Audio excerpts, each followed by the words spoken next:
I see a lot of new faces in the crowd this morning. Thank you guys for showing up to these very important meetings for the Sisseton, Wapaton, Oyate, and all our different families. And I don't know if you haven't signed in or not, but if you could please sign in. She has the sign-in sheet there.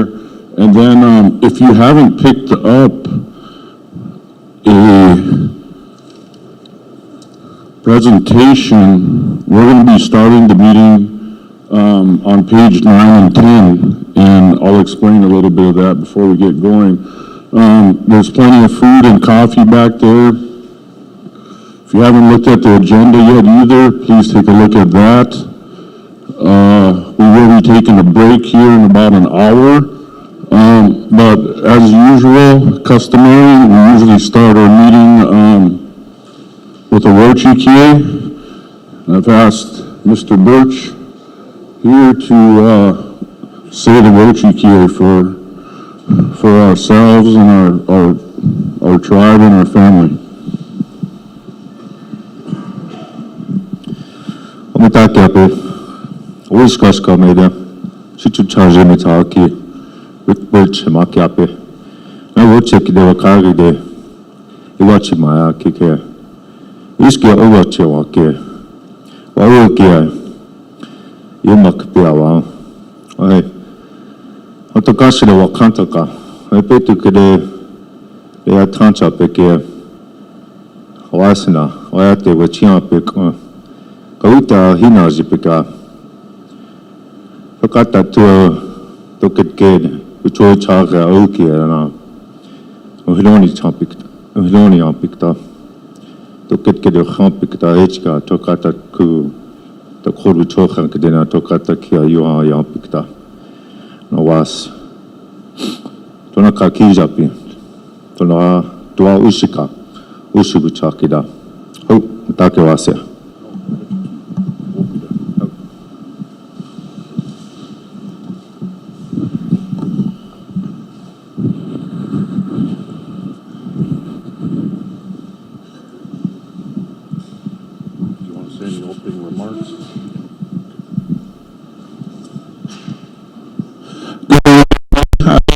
Everybody for coming.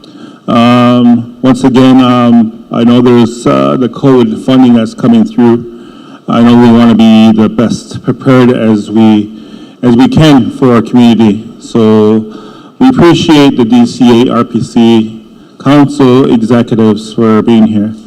So this is, and also to broadcast it too. Appreciate our Yapaha for guiding us through our agenda today. So just keep in mind that we appreciate you all, and if you have any questions, feel free to ask those questions so we could be clear in what we have to do today.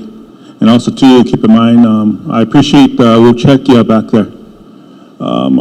Every time we start a meeting, we open with a prayer. So thank you for in a good way to opening that. And I appreciate everybody coming in a good heart and good mind that we all come together for the best for our community of the system of Oyate. Appreciate it. Thank you. Welcome to Township. So I would like to start by reading page 9, and out of this particular presentation.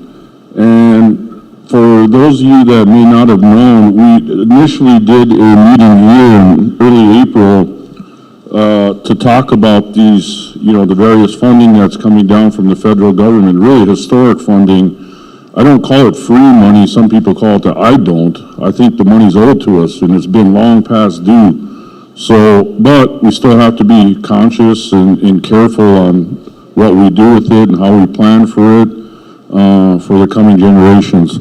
So, the second meeting happened at Dakota Magic I think it was a week after that. And at the Magic, they hired Dr. Azure from the college to come and do a qualitative analysis type of survey setup. And me coming from an MBA and a public health background, I really appreciate the way this was done here.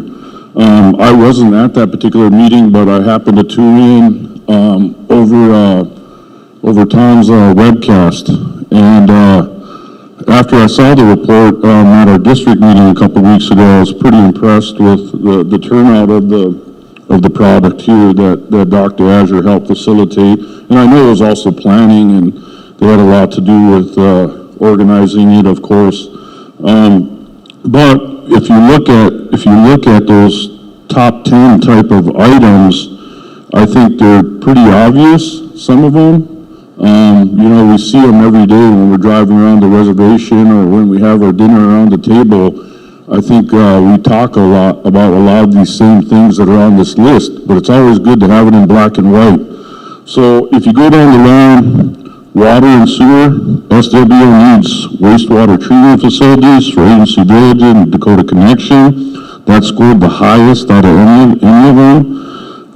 Tribal member homes, a plan for hemp and marijuana, medical and medicinal. Finished the Justice Center, which includes the jail. I think that one, number 4, I think what I've heard in the papers and from the Atantra is we do have the funding for that now, and that will proceed. So that's good news. Number 5, the SWO debt reduction. Number 6, economic development. Provide assistance for small business owners. Me being an entrepreneur myself and working around the country with various tribes, I think that's very important that we support our entrepreneurs that are doing business both here and off the reservation. Me being an entrepreneur and owning several businesses, you know, I always give back when I can to whether it's my own tribe or a different tribe. So thank you guys for bringing that up. Dakota Connection, again, I think this kind of goes along with the first one, needs wastewater treatment facility, a new hotel, which includes a water park. I like that one again as well. You know, just because I think tourism is a big economic revenue generator for our tribe. And as we come out of the pandemic, I think we have to recover from that as well, and having new updated facilities at all our different locations would be very beneficial. Diabetes, Health and Wellness Fitness Center, which includes a pool. I like that one as well. Again, coming from my public health background, looking at our health disparities, we need to start addressing them. The meat locker to process and certify our own meat. Again, I think that's food security and food sovereignty. That's what that means to me. I don't know how it was here, but I know in New Mexico last year during the first 3 or 4 months of the pandemic, we couldn't get any fresh produce or red meat. Once it was there on the shelf, it was gone within, I thought we were in communist Russia at the time. There was people lined up and the hamburger was gone within an hour or so. And then, of course, the hospital, 638 IHS and create our own healthcare facility. I know that's been talked about for a long time. There's a lot of pros and cons that go along with that. Previous administrations, I looked at it and I studied it. I've been to other tribes where they've 638'd, and actually when you 638, in my opinion, you get some of the best preventative quality type of healthcare, but I know there's cons to it as well. But those are some important things that I think we'd like to talk about today, and that's how I'd like to frame the discussion and open it up to the floor for any sort of comment on this list here for our leadership and our stakeholders. So with that said, anybody who wants to speak on these items, please raise your hand and I'll give you the microphone.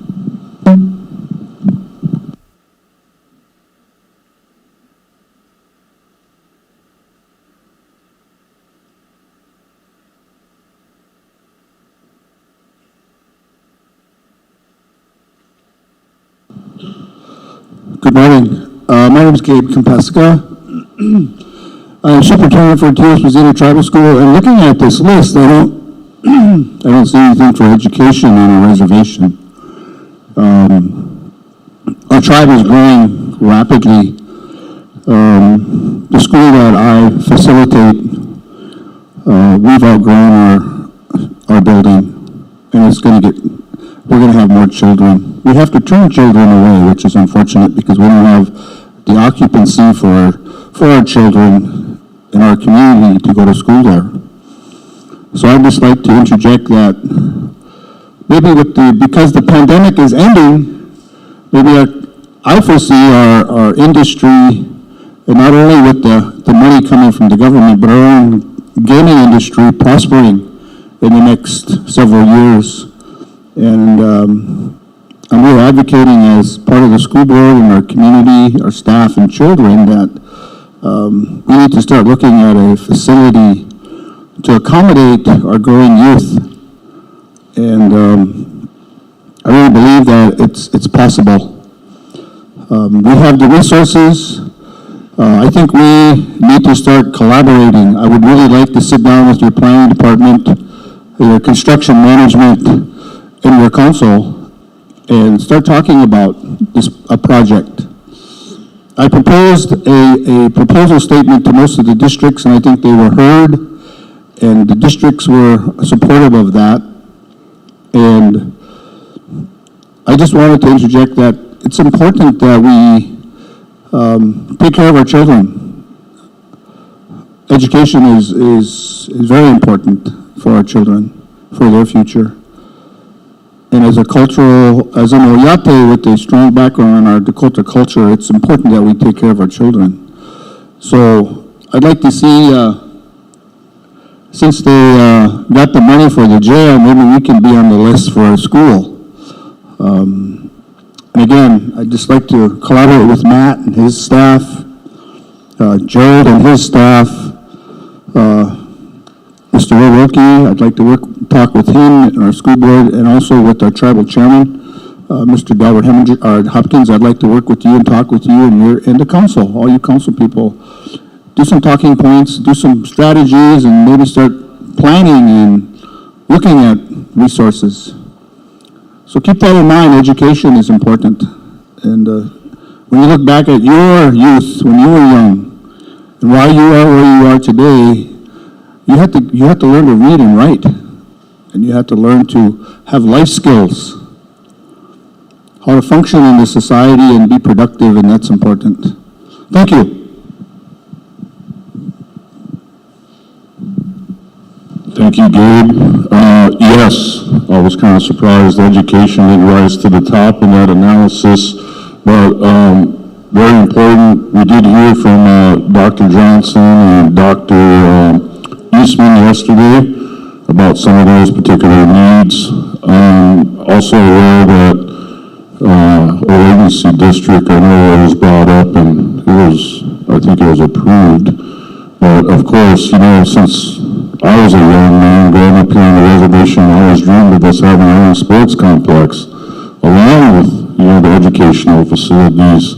And thank you, Gabe, for your advocacy on that. I'd like to turn it over to Eric Shepard, now our housing director. Thanks, Travis. My name is Eric Shepard, Executive Director of System Upton Housing Authority. Going on my third year, and when I first got to SWHA, we were $1.5 million in debt, in our project debt. We were also $286,000 in organizational debt in our Indian Housing Block Grant. I've never advertised that because I never wanted to advertise our dirty laundry, but I think it now needs to be said. Some other facts moving forward are, yes, we are under an eviction moratorium until the end of June, but also with that being said, there's also within that eviction moratorium that the Housing Authority, the TDHE, can move forward with criminal and drug activities which have been taking place, which we will take a stand against. When it comes to that, has been going on for far too long. And I know that there's other programs besides us at the Housing Authority that are involved with that involvement with coordination between law enforcement. We've also built partnerships between mental health programs. We even just recently wrote a pass-through grant for a mental health awareness training. And that has to do with the depression of COVID and how it has impacted a lot of our programs between us, law enforcement, mental health, well, almost any program really. And We just got some feedback on that email this past week from that funding agency, which was a SAMHSA grant, asking for additional information. And anybody that's ever written a federal grant, that's actually a plus. As we've listened to community needs, and I've gone out to some districts and listened to, I've heard a lot of frustration by other districts as well. So what our team has done over the past 2 years has been pretty much kind of a milestone effort. I did an exercise last Friday with all of our program managers, and all the funding that we went out and pursued, we pursued about 12 different grants. 9 of them we were successful on, and that totaled about $15 million of new funding into the SWO community. And I really want to congratulate my team for that effort. That's not a me effort. It is part of my business network, though, in my experience, that I did help us get out of that debt within 90 days. Yeah, there's going to be a lot of decisions that have to be made, financial decisions and not favorable decisions, but those decisions have to be made. Today, I'm not even here for an ask with Tribal Council. I'm here to help build partnerships and strengthen relationships in planning and coordination efforts. I could throw out some physical needs issues. COVID has really impacted new construction units. If we were today, our 10-year plan is really more of a 10-year self-sufficiency plan. In this partnership, that's been a mandated plan between Tribal Council and the Housing Authority with tribal support through gaming, which we really haven't even received in the past 17 months as well. But that didn't stop our progress. We still went out and pursued different grants for rehab, for reconstruction, for BIA grants, for mental health also, because we have a little piece and component of the Housing Authority that have to deal with a lot of social issues as well. And we're doing, again, if we stick together, we don't contribute to the lateral violence that's out there, and it's about positive manners and outcomes and solutions together. Thank you.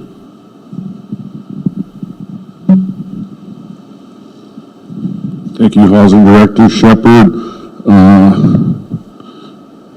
We now turn it over to Mr. Junior Rondell.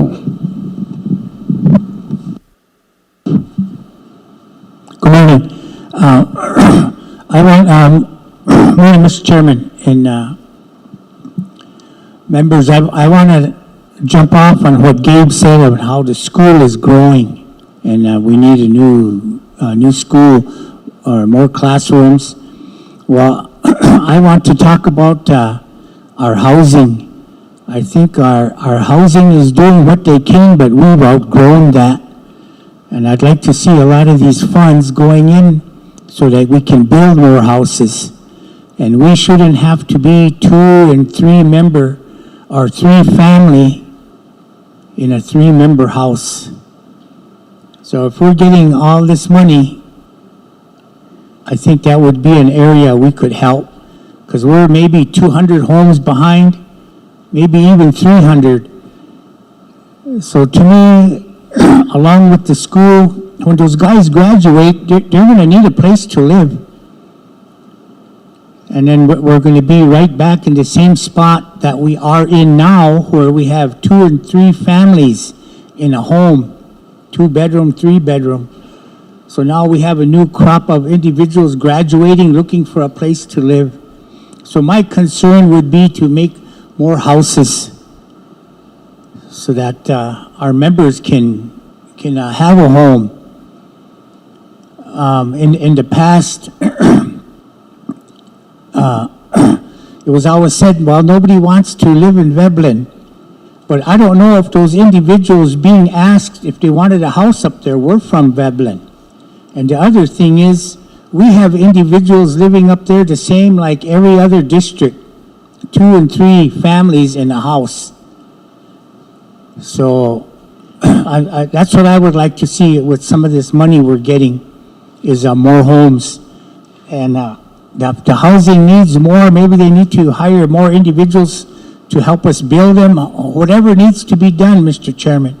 I think that's how we need to go too. Thank you. Thank you, Mr. Rondell.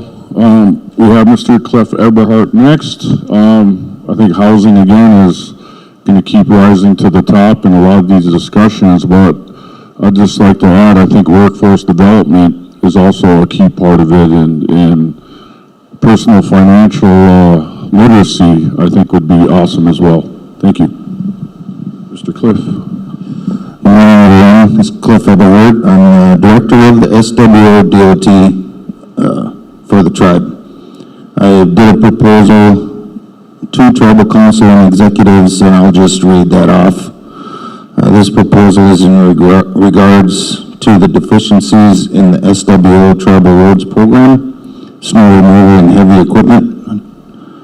Tribal roads is working with equipment which is outdated, spending thousands per year on maintenance and repairs of the equipment. So the tribal roads program is tasked with the responsibilities of clearing snow in the winter months, graveling and blading in the spring and summer months, creating accessibility to vital emergency services, and access to COVID-19 testing and rehab facilities. Many of the tribal roads on the Lake Traverse Reservation are considered cluster site roads and are not included on a federal, state, or local inventories. These cluster site roads access 3 or more homes to be considered a cluster site, and are also school bus routes, driveways to elders, tribal members alike. So the estimated miles of these tribal roads on the Lake Traverse Reservation is around 200 miles. So the proposal would be to upgrade the equipment, bringing the equipment to today's standards, and would replace the 2 dump trucks which we have, and there's funding amounts here too. So another one would be the SWO DOT and transit facility. So that's another idea that I put together some costs. I got some conceptual drawings for the facility. This would bring their facility, which they've been working on for the last 20 years, which is basically a pole shed, and it would bring all of our transportation entities for the tribe together into one facility. So, and I've got this all broken down also with the geothermal heating, bringing everything to today's standards. So those are a couple proposals for the SWO DOT and the Tribal Roads Program. Thank you. Thank you, Mr. Cliff Eberhard. We have a tribal member who runs Engineer BI Roads Department down in Albuquerque. I sat with him about a month ago, and he talked about all this funding that has come down from the CARES Act and the ARPA. There's a lot of discretion with that money because there's tribes that have no roads. But basically, if you write it or ask for it in the right way, it could be an allowable cost that could come back to, say, here to SWO. That's just one thing that I've seen over the last month with this funding that's coming down. There's a lot of discretion with it if you frame it the right way and ask for it. Ms. Owen? Hi, this is Lori Owen with RPC, and I had a question for Mr. Shepard on housing. I'm kind of wondering, with the home buyers program that you have, they help people within the area, but I'm wondering with this new funding coming in, if that would be able to, if you would be able to expand that to off-res home buyers as well. My son has a really good job in Sioux Falls. He's a homicide detective, which is really cool. But he bought his first house, and he had to have, he had to come with $10,000 on his own. And he did, he saved it, and he was able to produce that. And his house is, I think, like $289,000. But it would be nice, if it would have been nice for him to be able to look to the tribe for some of that assistance, through the home buyers program. So I'm wondering if it's going to be a possibility that something like that could be expanded to off-res tribal members as well. That's all. I'll let Mr. Shepard, did you get that?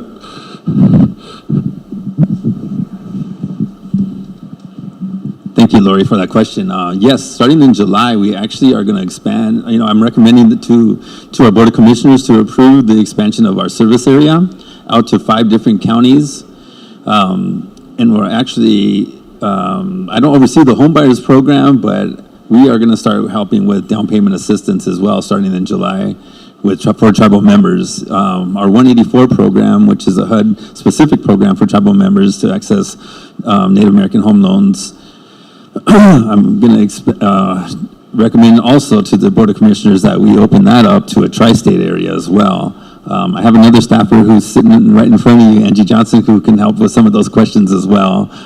You can catch us after, though. Yes, thank you. Thank you, Mr. Shepherd. Ms. Crystal Owen?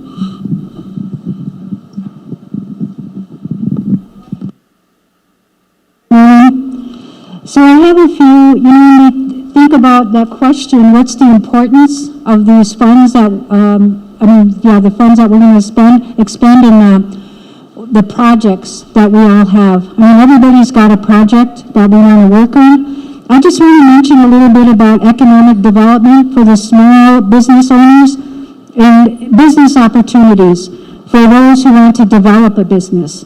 I think it's really important that some of the money be put towards that because, like I said yesterday, I know of at least one small business that they had to go out of business because of the pandemic. She had to close her doors.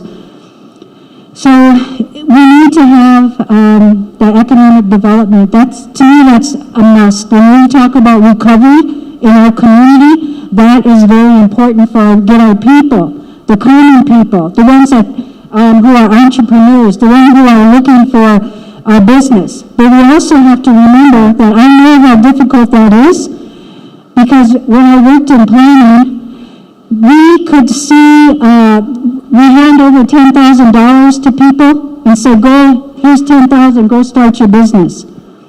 Sometimes those businesses don't get started. Sometimes they take that money and who knows what happens. At one point, we tried to say, okay, we're not giving you $10,000. We're going to, you bring your invoices. What do you want to spend with your $10,000? We'll pay the invoices and then you get the equipment, the cars, whatever. So we have that situation, and people didn't like that because we're all adults. We can handle our own money. Give me my check. And that went all the way to council. Council agreed. Give them the check. Give them $10,000.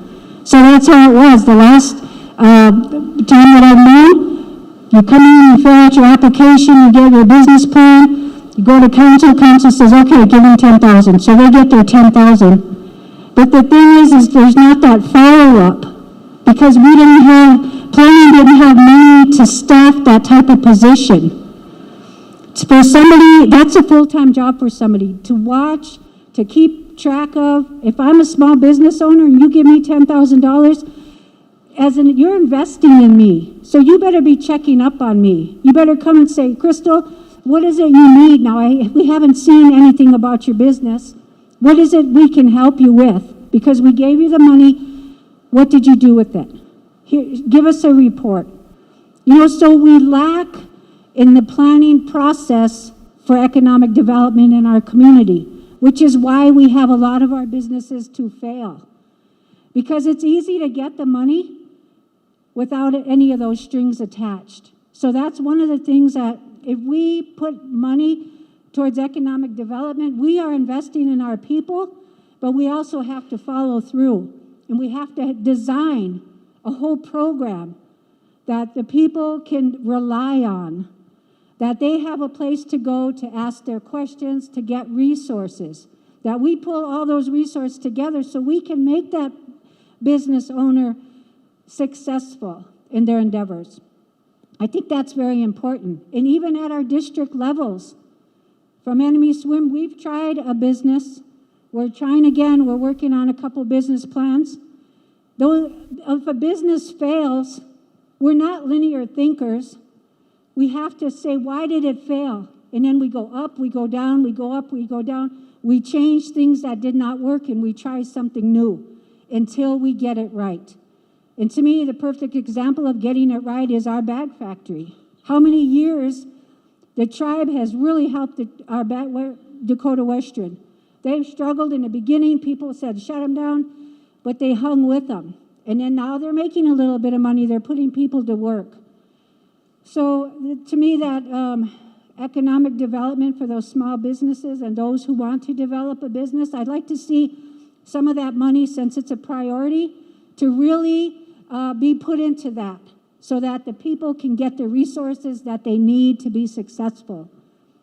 And another thing I'd like with that is a career resource center, or to take what services maybe TANF has or other. The thing with some of our programs that are funded federally, they can only help certain people or only a certain group, when we need other people to be able to get help too. Maybe they can't work because they don't have a driver's license. Maybe they need to pay a bill before they can get certified to work for the casino. I don't know, those licenses that they need. They go into all those. Maybe they have an old fine that's been sitting there for 5 or 6 years. They never had money to pay it. Maybe they need a car. Maybe if we invested in our people, again, making an investment in our people is important. Instead of just handing out, you know, the money is good when we help pay for the rent, we help pay lights, we send thousands of dollars to the companies. We have to try and build up our people so that they can get to a job, and we could provide some resources for them, because we're at a point, Mr. Chairman, that we have jobs, but we don't have people to work. And why is that? Number one, part of it was because of the unemployment. Now, I got laid off, and my plan was to get some unemployment because they give an extra $300. Well, the governor is going to stop that now. And number two, they're going to end that at the end of June. Number two, there are so many jobs out there that if you are on unemployment and you go looking for a job, I can guarantee you're probably going to get hired. You know how you have to fill out 2 job contacts? You're going to get hired if you're on unemployment. I already got another job. You can't, there's so many jobs out there, but there are barriers to some. Why? Mental illness. This whole last year, people have been home. They have been not working. They've been fearful of the COVID. We're still afraid. Even though we have vaccines, we're still wearing a mask because everything is uncertain. We don't know what this COVID is going to bring. Even yet, people are getting vaccines, are still getting sick. And so we have to invest in our employees. And I think with some of that money to give people the frontline workers, that's important too. But we have to identify, Mr. Chairman, who those frontline workers are and put that money where it's going to make a difference. Because in my community, we have a lot of complaints that, oh, she's getting extra $30, extra $20. Well, look at her. She's with the public all day and she don't get anything.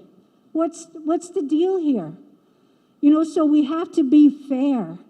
And I think as we think about this next round of money coming in, that those lines of communication stay open and that everybody is treated fairly. And I think this afternoon for DCA, we are going to talk about that process of projects, because infrastructure in our community, to me, it's tribal roads. It's LTUC, who have been working their butts off with equipment that's barely moving, barely still going. So we have to invest in what we have here now. I think that's a big priority. But those are just some of the things that I just wanted to bring up. So thank you. Thank you, Ms. Crystal Owen. I could hear your passion in your voice. I agree with a lot of that. I'm very passionate about entrepreneurship and tribal business. I actually was approached by 2 tribal members this past week since I've been back. One wants to create a coffee shop. All she needs is technical assistance. Another tribal member owns a patent. And I was like, a patent? I was like, amazing. But she's worried about losing the patent. But if it was, say, under a tribal structure, it could stay there. But thank you, Crystal. Mr. Gerald German. Good morning, everybody. Is this working? I guess with this round of money, there's no big hurry to spend it. So And I think Travis said it, everybody's kind of hit on it. This is a once-in-a-lifetime deal, and we need to take advantage of it and use it to the best of our ability and think of the generations to come. But one thing, and Mr. Kompeska hit on it earlier, nobody's focusing on the youth. Everyone talks about job development, homes. Has anyone sat down with some high school seniors, juniors, sophomores and said, what would you like to see us do with this money that's going to potentially affect you and your family for generations to come? Has anyone asked those questions? Because I'm not hearing that. I'm hearing us trying to create the same problems that we've had for our whole generation. And no one has sat down and said, let's bring the youth to the table and see what kind of jobs they want. Not everybody's made out for a casino worker. Not everybody wants to go deal blackjack or be a porter or do whatever else you do at the casino. You know, some people like to work with their hands. Some people like to, you know, trade school or jobs like HVAC, those type of deals. Like Mr. Birch here, he wants to get into working with Buffalo. So how are we helping those types of people develop the trades that they want to develop? You know, that's the thing that we need to take a pause instead of trying to blow all of this money on all these different things. Let's create some sustainability. Because right now we're talking about throwing this money at all these different projects. Well, when this money dries up, which one of these projects is going to sustain itself when this money's gone? That's what we need to really think about. And we need to bring the youth to the table and ask them what they want to do. You know, what jobs do you guys want to do? Because as Crystal Owen was saying, there's jobs everywhere. Why is that? Maybe people don't want to work in that area. Maybe people aren't developed enough to work in those areas. I asked Mr. Birch, I said, you're a young man. Has anyone asked you what you'd like to see? And he would like to see a little more professional development for the youth, to learn how to go into the workforce and be mature without creating a toxic environment that this tribe is famous for. So how do we do that? So we need to focus on those types of situations. If we're going to talk about spending this money, we need to talk about bringing the youth, getting them involved. And everybody has this grandiose idea that your kids are going to graduate from high school and they're going to go on to college and they're never going to come back. Well, that's a great dream, but in reality, a lot of the kids want to stay here and work. I have 3 children. All of them are still local. I had those same dreams. They were going to graduate from college. They were going to go down to Oklahoma and live, create their own families. But at the end of the day, they all wanted to stay close to home. And at the end of the day, I'm very glad they did, because I have them and I have my grandchildren. So that's probably 99% of the kids that graduate from Teosha-Brazina or Siston. They're going to want to stay local. And as Junior Rundell said, we need to create homes so they have a place to create their own family, so they're not living with mom and dad or grandma and grandpa. Well, in order to have a home, you need to have financial responsibility, like Mr. Enville said. In order to have financial responsibility, you need to have a job. And in order to have a job, you need to have a desire to go to work. And if you don't have a desire or a job that you love to go to work, chances are you're not going to go to work. Then it just trickles on down. You can't afford a home, you can't afford a car, you can't afford anything, so guess what? You're back in a situation that Mr. Rundell was talking about, and you're living with mom and dad or grandma and grandpa. So when we're doing this and developing this, we need to start creating jobs that are desirable, that these kids that graduate high school or college want to come back and actually go to work and be productive members of our society, you know. And so when we're doing this, let's not rush into everything. And as Mr. Kompeska hit on it, and some of us have said it at the meetings before, the youth have not been mentioned enough in this plan, you know. And I like to pick on the politicians, because like I said at the first meeting, that's the first thing politicians will tell you when they're running for office. Youth and elderly. And that's the first thing they forget when they get elected is the youth, and it's showing up here. So we need to take a step back. We're getting the money. Let's quit panicking. Let's come up with a solid plan that involves our youth and look for these generations that are coming up. Because everyone sitting in this room is old. I mean, I hate to say it, but we're all old. I used to think 50 was old, and I turned 50 this year, and I don't feel old, but when I try to do stuff, my body says, you're old. But we need to think about, we're not going to be here that much longer, so we need to think about let's plan for the next 50 years. Let's get these youth involved, and so that they can create a sustainable, happy environment for their families that they want to raise here. So, all right, thank you.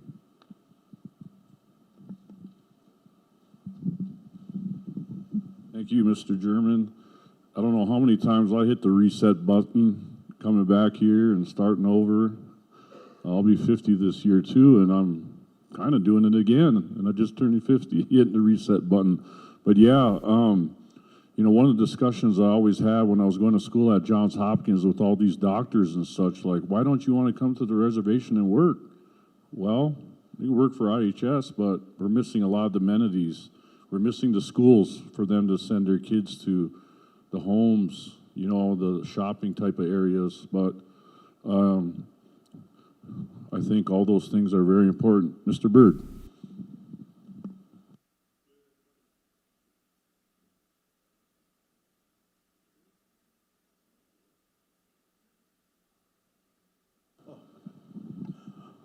Good morning, everyone. I do agree with Gerald back here, except for the old part, but I do agree with him. I have a son that has severe dyslexia. He finished school at Lake Area here in Watertown for welding. He's currently working on a business plan, but he's kind of struggling with it because of his dyslexia. He had a tough time getting through high school and Lake Area, but he wants to start his own welding business, and he's been keeping in contact with Will Fish, but I agree with Crystal too. Should invest in our people here for their trades. But the reason I'm here is for the for-profits. I don't see nothing in here for for-profits. I mean, every time I go to council, we want the finances to be good, but we can't grow if we don't invest back into our companies. We deliver over 1 million gallons of propane each year, but we do it on trucks that are way outdated, old, breaking down. Same with the fuel. We deliver over 1 million gallons of fuel a year, and our trucks are breaking down constantly. I mean, I'm here mostly for fueling, but like I said, I think all the for-profits need to be a part of this too. I did have some quotes for council that I have given them. Right now, what we really need right now is storage tanks. I mean, the way the economy is going, or with propane prices, we are a part of NIPA, Northwestern Intertribal Propane Association, and this association is all native-owned propane companies in our tri-state area, Montana, Wyoming, and South Dakota, North Dakota. At our last meeting, we had some people from the Conway pipeline at the meeting, and they basically told us the days of cheap propane are over. And you could see that trend now. Between last year and this year, it's already 40 cents higher than it was then. we want to do our summer fills at a cheap rate, but it's not going to be the 99 cents that we were able to give it to everyone then. Otherwise, we'd be losing money. But I do have a wish list, I guess, for 3 30,000-gallon bulk storage tanks, 2 to be placed at our current bulk plant, and a satellite up in Enemy Swim. And that's one of the biggest areas that we need. That way the truck won't have to drive 35 miles back to Siston, refill, and then 35 miles back. He could just refill his truck there. And then if we're going to be delivering over 1 million gallons of propane, we need trucks that work. We have one new truck, a 2018 Freightliner, but we're running it to death already because the other trucks are constantly, or the other truck is constantly being repaired. So those are the 2 big things. I do have in my plan for a new 5,300-gallon propane truck. Another thing that we need is a HVAC service truck. And right now, Tribal Roads is great. If the trucks we drive are really heavy and they get stuck really easy. And we've been able to call Richard White at Tribal Roads, and they would be able to bring one of their pickups out to help us get out. But then that takes them away from their job too. I mean, he's really good at that. Plus, he'll come and he'll plow a road if we're waiting, like an emergency situation where an elderly needs propane, but we can't get into their driveway. He will come and drop what he's doing. So if we could get the HVAC service truck with the plow, then we'll be able to do that, and then Richard will be able to stay at his job site with what he's doing. Those are the 3 big issues. The other ones are our agency C-store. I did talk with Roy Hines from Energy Solutions, and they are asking about when we could fix the island out there. Everyone knows it's sinking in. We did get some quotes, but those are a couple years old now and outdated. We did have one promising one out of Sioux Falls where they drill some holes in the concrete and then they could force a mixture into it that'll raise it and then solidify like concrete. But they don't want to do that with the island because of the gas situation. So the other one was he couldn't give a good positive estimate because he doesn't know how far the concrete is washed out underneath. So that's where we're at with that. And talking with Dakota Connection, they just had their islands done, and that's upwards up to, I think they paid like around $200,000 to get theirs done. And the tribal or the agency C-Star don't have the money for that. I mean, they're barely getting by as it is. They're also in need of a walk-in cooler, freezer combo that keeps breaking down. We got a quote from Westmore for the tanks there. They'll be able to raise where we dump the propane into. There's like 3 holes there. We hook up our couplers to, and it's all gravity fed. Then the gas will run down into those tanks. Once the island is raised, they'll be able to raise those and get that fixed. And then they need a new cutting board or a sandwich prep table. And that was her wish list there. But like I said, if the tribe wants to see their for-profits grow, they have to invest back into it. And that's what I'm here for. Thank you, Mr. James Burt. Any other questions or comments? We got 6 minutes till break time. Oh, all right. We got a couple questions from the live stream that Tom will ask. All right, and there is a delay in the broadcast to YouTube because it goes through like 3 different things to get to there. This is about the housing. This is from Jeannie Bosch. I believe she's in Wapaton. And she has several questions. I'll just read all of them. What about updating elderly housing? I know that Red Iron housing and elderly housing is crappy and below the standard of living for most people. Aren't we supposed to be taking care of our elderly? Would be nice, but there is a lot of discrimination as to who gets what and who doesn't. Just because they don't like so-and-so or dislike their family, the board needs to be unbiased and question on. And I wonder how many of these people or members would want to live in Red Iron elderly housing. Maybe we should force them to live there this winter and see how they feel.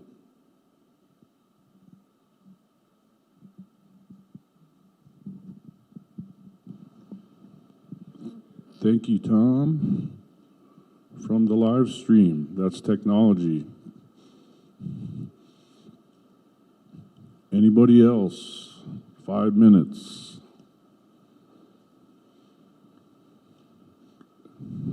Mr. Birch.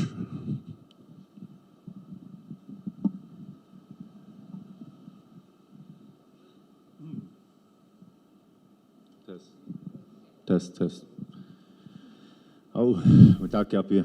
Okay, Rick Birch, Emiro. Just want to double down on the youth, what was said about it earlier by Mr. German. I was a teacher at Enemy Swim for 4 years, and I got a pretty solid look at the youth and their problems, their struggles. Before that, I was a blackjack dealer at Dakota Magic Casino. I want to speak on communication skills or lack thereof. So touch on that note. Toxic work environments, bullying in schools. But as it pertains to the youth, I was a Dakota language teacher. I speak almost 2 languages now, 1.5, including Dakota and English. But if I was to ask them to speak Dakota and express themselves on that note, firstly, I'd want to get them comfortable with expressing their needs as we're going through the course of the class, and how things are developing, because we're trying to bring a language back, and that hasn't been done before. It's something new. So I wanted them to process what they're going through. And it was a difficult thing, a very difficult thing. So just expressing themselves on what their frustrations were. And, you know, I got real close with the other staff, and that's just one thing. It's really one flank that I wish we'd touch upon. We're going to expand the infrastructure for all these programs that we're going to do. That's nice. We set that up for them, and the youth, they're going to step into that platform, but they don't have the communication skills to, you know, on a martial level, to protect themselves, you know, fostering relationships. They don't know how to do either one of those things. And you're looking at 1 per class, maybe, but they're raised, let's say, they're raised by, on the ideal, 2 parents married. Point I'm trying to make is that I hope we invest in the soft skills for this new workforce that's going to be coming up, this youth coming up, the soft skills to step into the infrastructure that we're expanding. The operations we're going to be expanding. So, my idea is last. I'm all about Dakota language, but people throw ideas at me. When can we normalize conflict in a healthy form? Rick, we need to get a debate team about things we don't want to talk about, things we absolutely don't want to talk about, we're not in the habit of talking about. But let's get the youth, let's set them up where they can know how to defend themselves in in the workplace, you know? We're depending on Dakota Magic, for so much, and look at the turnover rate. We lack soft skills, we lack communication skills. It's a touchy thing. I just want to say that much. Thank you. Thank you, Mr. Rick Birch. Very important concepts there. I think all of us have dealt with some MMIW type of issues in our families and our communities, and I think what Rick is talking about is very important to help protect that next generation, to give them those type of skills and those different types of conflict resolution, or I like the word you use, martial. Giving them that next generation those type of skills, not only to protect themselves, but to protect the Oyate and have those healthy type of relationships so we could come together like we're doing right now. With that said, we're going to take a 15-minute break. If you don't have Mr. Van Norman's presentation from yesterday, please come to the table and grab it. I know, ladies, I'm making you guys print out more stuff, but our next section is going to go into actually this part of it and how it kind of relates back to these items we have here. What's available, what's coming, what we're going to have to go to the state for, what we're going to have to go and ask for as far as the grant making process. But this would be the next presentation. Please take a look at it. Thank you. Before we break, I don't want to have this issue fall to the wayside. So if planning, this is regarding the youth. So if Gabe, Dr. Johnson, all you guys come together, maybe, I know they're going to be a summer break. Maybe if we could have the youth have a open discussion like we're having, but have them lead it and have them bring up the ideas and have them present to the leadership. And that's going to empower our youth for that. So have them come up with something, maybe planning. Gabe, Dr. Johnson, make it a task for planning or something. Don't let it fall to the wayside and have it happen with our youth. Thank you.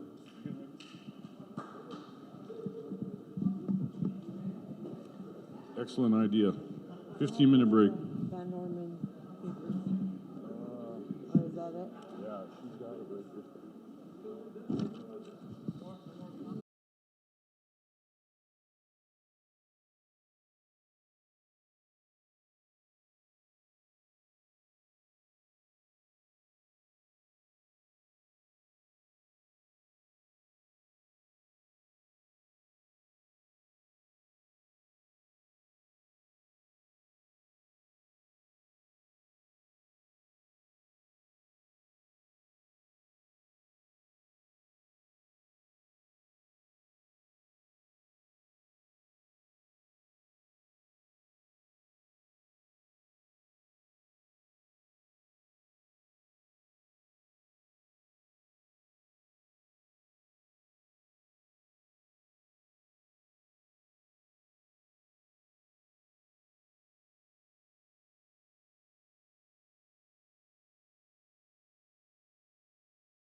I'll give her a couple more minutes.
So we'll go ahead and, I know we're still waiting on some printing, but kind of think about what we talked about this morning with those different, 10 different groups of things that came out of the previous meetings. And again, if you notice on the second side, you know, there's other things, again, that were spoke about that didn't make the list. But now I want you to think about what Mr. Van Norman spoke about yesterday. And again, if you weren't here for that, and we're still waiting on some of the printing, I'll go ahead and talk about some of the uses of funds. And what I would like to do is perhaps have somebody from planning, perhaps Matt, talk about some of the things they're kind of blending together with the use of funds. And like I mentioned this morning, you know, there's going to be that big allocation of $20 billion that Mr. Van Norman talked to yesterday that are going to tribes, and I know that funding formula is changing from what the CARES Act was initially. CARES Act, there was more restrictions on it. It was in response to COVID. In the ARPA, the American Rescue Plan Act, there's a little bit more leeway for recovery from COVID. So if you think about it like that, you know, and you think about it from a allowable cost perspective, you know, we have more leeway to do different things, but you still need the proper professionals and you need your leadership to tell the right type of story. Because, you know, we did hear things this morning that were very much needed, but we have to frame it. We have to have the right narrative for those types of things, whether it's that original round of CARES Act or if it's this new ARPA. Also, third, please keep in mind that the American Jobs Act, which is supposed to be going towards infrastructure, you know, they're dealing with that in DC right now, and it's, you know, the Republicans on one side are talking maybe 700, 800 million. The Democrats on the other side, who are in majority position now in both the House and the Senate and the White House, they're talking into trillions. And again, if you weren't here yesterday, a lot of it was roads and bridges and highways, but it was also for clean energy, electric cars and vehicles, and then reshoring, offshore type of manufacturing that, you know, for years has been going over to China or Mexico or Korea or Taiwan or India or Bangladesh, and then bringing that back home. And I have to say, I think tribes have the best opportunity for that because of our comparative advantages of resources, land and tax shelters, various things like that. And so keep in mind, you know, there's going to be a couple different rounds of this. You know, I think we have some money left over. We have this other formula. We don't know the number yet, but like Mr. Van Norman said, it's going to be 2 to 2.5 times what we got for the CARES Act. So with that number, I guess you could kind of remember what happened last year, and that's where we're going to land. It's going to come down in a couple different tranches. There's a portal on Treasury. I also really encourage tribal leadership and stakeholders at your district and at DCA and RPC to follow NAFOA, Native American Finance Officers Association. Sign up for their email list. You could see the latest policy and work session and tribal consultation that's going on. I also encourage you to go to Treasury to look at that from time to time. Get on their website and sign up for their email list. You'll get a lot of good information that you could take back to your constituents. So with that said, and kind of thinking about where we did this qualitative analysis last month, I'll just read some of this. We don't have page numbers on there, but example of uses of funds: support hospitals and healthcare workers. That's a major part of it. A lot of them are frontline type of workers that actually they're our heroes, really, when you look at it from what they had to do and service. And there was, you know, when I look at first responders, I just don't think of healthcare officials. I look at our plumbers and people that deliver the gas, or electricians that had to go into people's houses, our grocery store workers and different folks like that had to, there's money for that.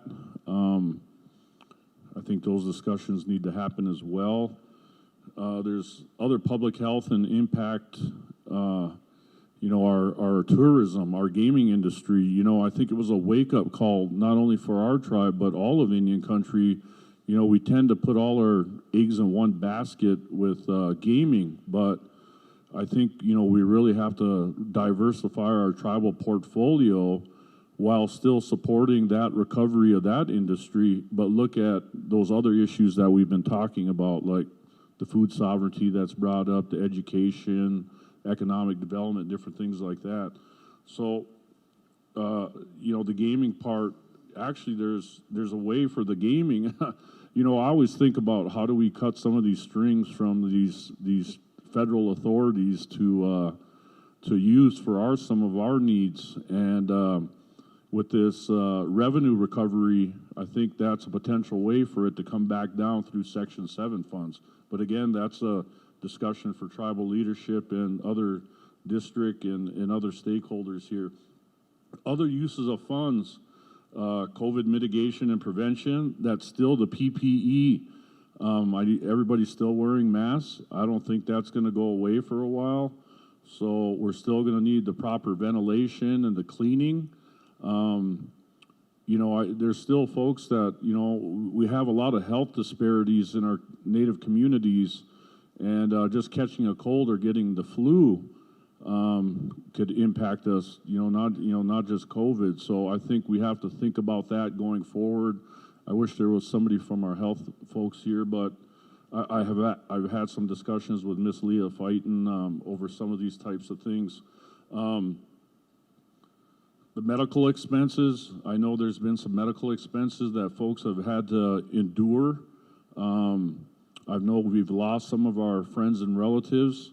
I've seen some things that they're looking at reimbursing some of those expenses for funerals and such. That's maybe something you handle at your family level rather than the tribe. But again, those types of things are built in here. Of course, behavioral health. You know, I saw some of the statistics on behavioral health and the use of, addiction and alcohol and other drugs has just really went up this past year because of that mental health strain that COVID has put in our families and such. And again, I think that goes towards, we have a facility here, Dakota Pride. How do we work with them and enhance them and give them the resources to help deal with those types of issues? There is money coming down from IHS, of course. That won't be direct funding to the Oyate, but it's going to IHS. And I think it's really up to leadership in our Mr. Van Norman and other folks like that work for the tribe as far as policy and governmental affairs to really help push that agenda, and IHS gets as much as we can to our particular tribe here. Public health and safety staff, I've heard some of the amazing things that this DARE program and Sunny and some of those folks have done this past year in response to some of the food boxes and the PPE, and I know there was a lot of people that stepped up and donated to the Oyate from different places. And that was all welcome types of things, and that's the kinds of things we do when we work together. Eligible uses to address disparities in public health outcomes. You know, some of the top 10 different things I think you guys all know. If you just look at the IHS website, it's around diabetes and heart disease, unintentional accidents, and then other effects I think that come off diabetes and such.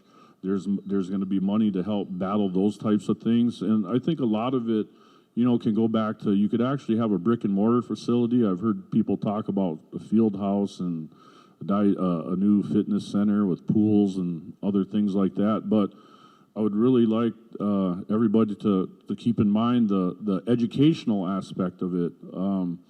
We'll be able to create our own marketing programs with our public health officials to help address some of those issues. I would also like to really talk, again, I've heard it come up a few times now, the food sovereignty and the food security, eating the proper foods, from the protein side and the healthy vegetables and green side of it. I've seen the tribe growing their own gardens and such. We need to do more of that and then bring it all together again with the proper marketing and education. Housing support services, living in healthy environments and neighborhoods, conducive to mental health and physical wellness. We've heard Eric speak a little bit about that this morning, but actually, putting in some concrete plans. We've heard talks about impacts on business this morning. You see that again in Mr. Van Norman's presentation, working with our for-profit businesses and industries and our other entrepreneurs. I would say impacts the state, local, and tribal governments. The state is getting a lot of money as well. in response for the ARPA. They're right alongside us with tribes. I don't see any reason why us, as a government-to-government relationship with the state of South Dakota, can visit them and see what kind of money they could push towards Northeast South Dakota. You know, you could say what you want about the governor or whatever, but, you know, I mean, she's from this area.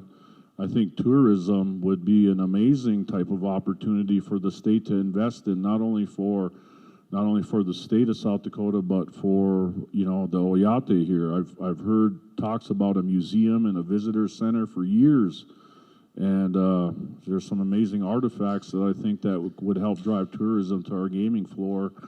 But maybe we ask the state for some of those types of funds. There's going to be some other federal type of funding we're going to have to apply for again, similar to like IHS. We're going to have to go to EDA and ask for those type of funds, not through the direct funding routes. So I encourage all you different directors to think about that as well.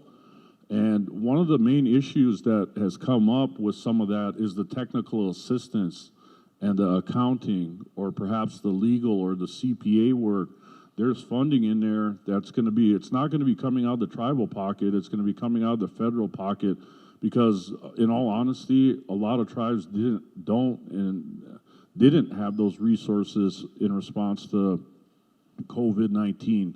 So they're building in a funding formula for that as well. I've heard it's been up to even 10% to help pay for the various consultants, to help assist the tribe in developing, you know, some of these things that we've talked about or that are in this qualitative analysis Dr. Azure did.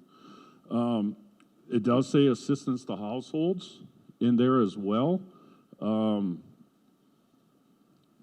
I think that's something that needs to be discussed about from the district level up to the tribal council and execs.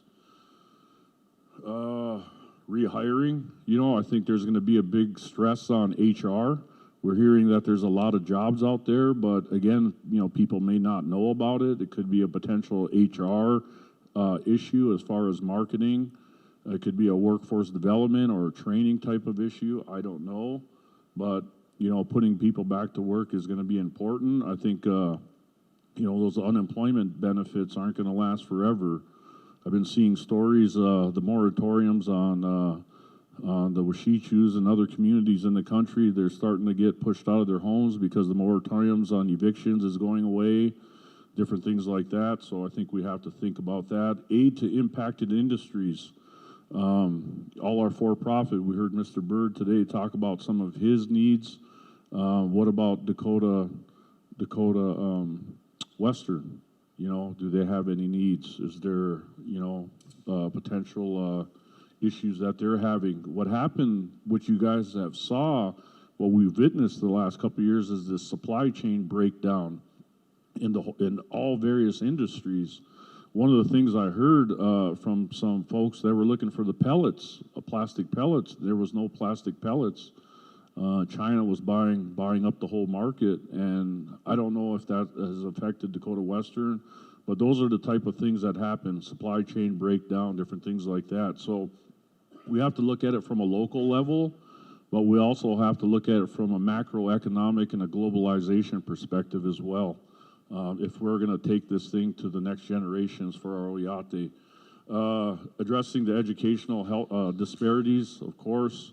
We saw a huge issue. We heard from Dr. Johnson and Eastman yesterday. We heard from Gabe and other advocates here today regarding our educational system and the lack of capacity and need for new facilities. The other thing that I'm seeing on here is the broadband. You know, one of the companies I work for, we took 16 states in about a month to work from home. And that was only possible because we were given an allowance for our cell phones and extra high-speed broadband service in our homes. So, you know, what would that look like for our tribe to own our own utility, to compete and take over, you know, what Venture's doing? So there's funding for that, and I think that would help bring, you know, our digital highway. You know, there's even talk about bringing our borders back from the virtual space, looking at from a digital and virtual perspective, getting our lands and getting our borders back in that way for the future. Promoting healthy childhood environments. I've heard some other stories about building new Head Starts and daycare types of centers yesterday. We've heard of some of those types of things. And again, you have the water, sewer, and broadband. If we don't have those types of things, how can we develop, these buildings, these brick and mortar type buildings or houses or schools? So I think those things are very important again. One thing that I did not know about that was informative to me yesterday was the nursing homes, hospitals, and the home care settings.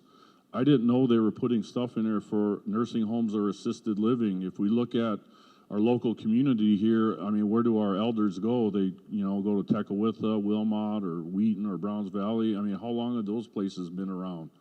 50, 100 years? And, what's that going to look like for, I guess, us older guys, huh, Gerald? These guys are getting old now. How's that going to look for us here in the next 10, 20, 30, 40, 50 years, Is there going to be some place for us to be there, when the time comes? So I look at that from looking at it from a feasibility study and looking at the way it's reimbursed. Those discussions I think needs to happen. We've heard workers, farm production facilities, grocery stores and restaurants. The grocery store part of it, maybe we need to put a plan back together so when the time's ready, 5 years will come up pretty quick. 5 years, it'll go quick. I think we should have a plan for that. Looks like there's fundings for it. Janitors and sanitation workers, wow, yes, one of our first line workers. I know last year I sat with the Itansha and we've talked about some of those things, how we keep our facilities clean and sanitized, and having some of that native pride, for our sanitation workers that had to be right in the mix, during some of those outbreaks. Well, this is a nice one. Truck drivers, transit staff, and warehouse workers. Wouldn't that be awesome if we had our own distribution centers here?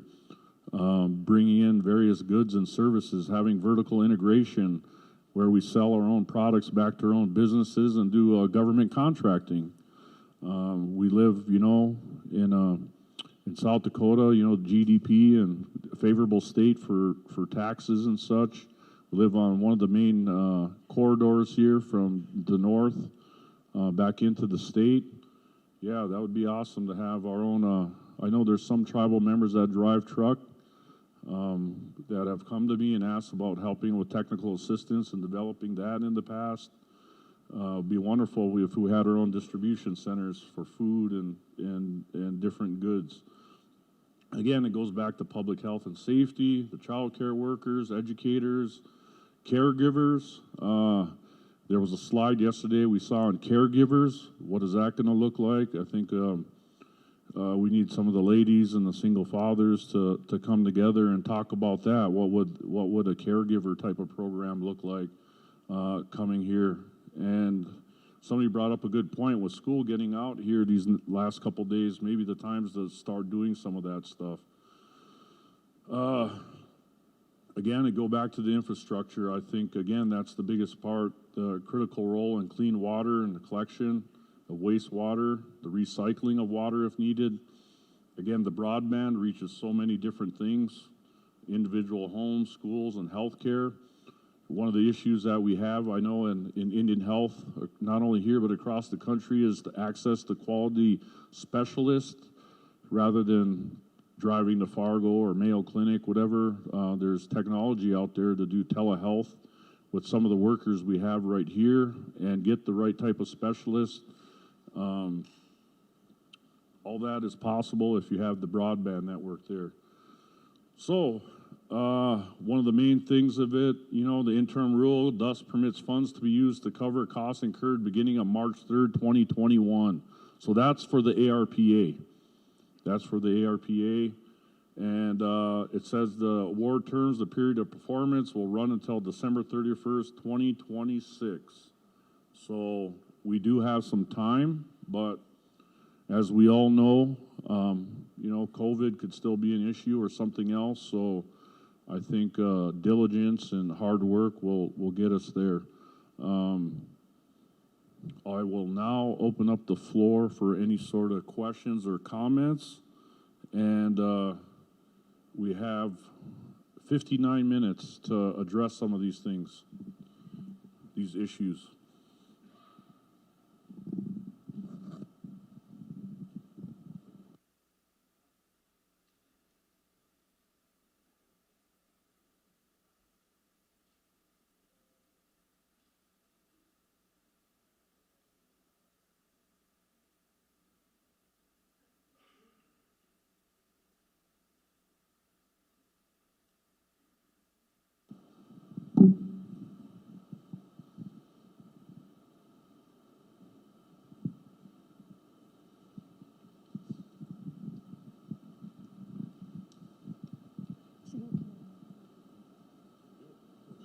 Okay, so when we're talking about the money, the CARES Act money, the Recovery Act money, the question now is the importance of SWO's needs and how do they fit into our regulations.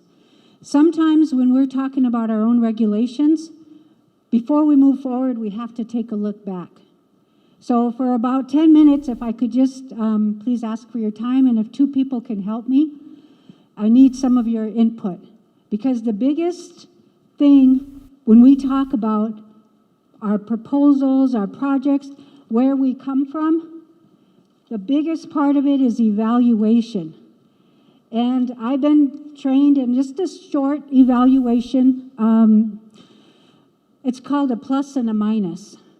So let's think back for just a minute and get our minds thinking again, because this is a lot of information that we have going on.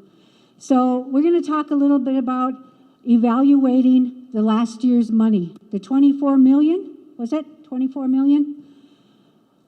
If somebody can help me and write down on a piece of paper a plus sign, the plus, and then the minus. And what we're going to do is I just need your information so that our leadership can hear from you. What did you think was a plus as we spent the 24 million? What did you think was a minus that we could have improved upon? Once we give these to our leadership and they know what we thought was good, what we thought that could use some improvement, then maybe it will give them a little bit or better idea of what some of the things to think about as we move forward with this 50 or 60 million that's coming into our coffers. So who is going to help me? Who can volunteer? I need somebody to write. Barb? Okay, so just simply write a plus and a minus, Barb. Plus on one side, minus on the other. And I want all of you just to yell out. Raise your hand, yell out, and say a plus or a minus. It could be anything. We're not going to be critical or anything like that. We're just going to say, I like that. Okay, I'll start. I like that everybody got $1,000. That's a plus, that we help the people. Write it down. Anybody else? Okay, not all members were given $2,000. Anybody else? What did you think was a plus with the money we spent? What? The food was good. So every week people got a food distribution, right? What about that food distribution? Anybody else? Just yell them out, whatever's on the top of your head. Daycare. Daycare was good? Oh, the daycare building. Yep, we built a daycare. That's a plus. We got a new daycare. The COVID building, the facility, we got a new facility. What else?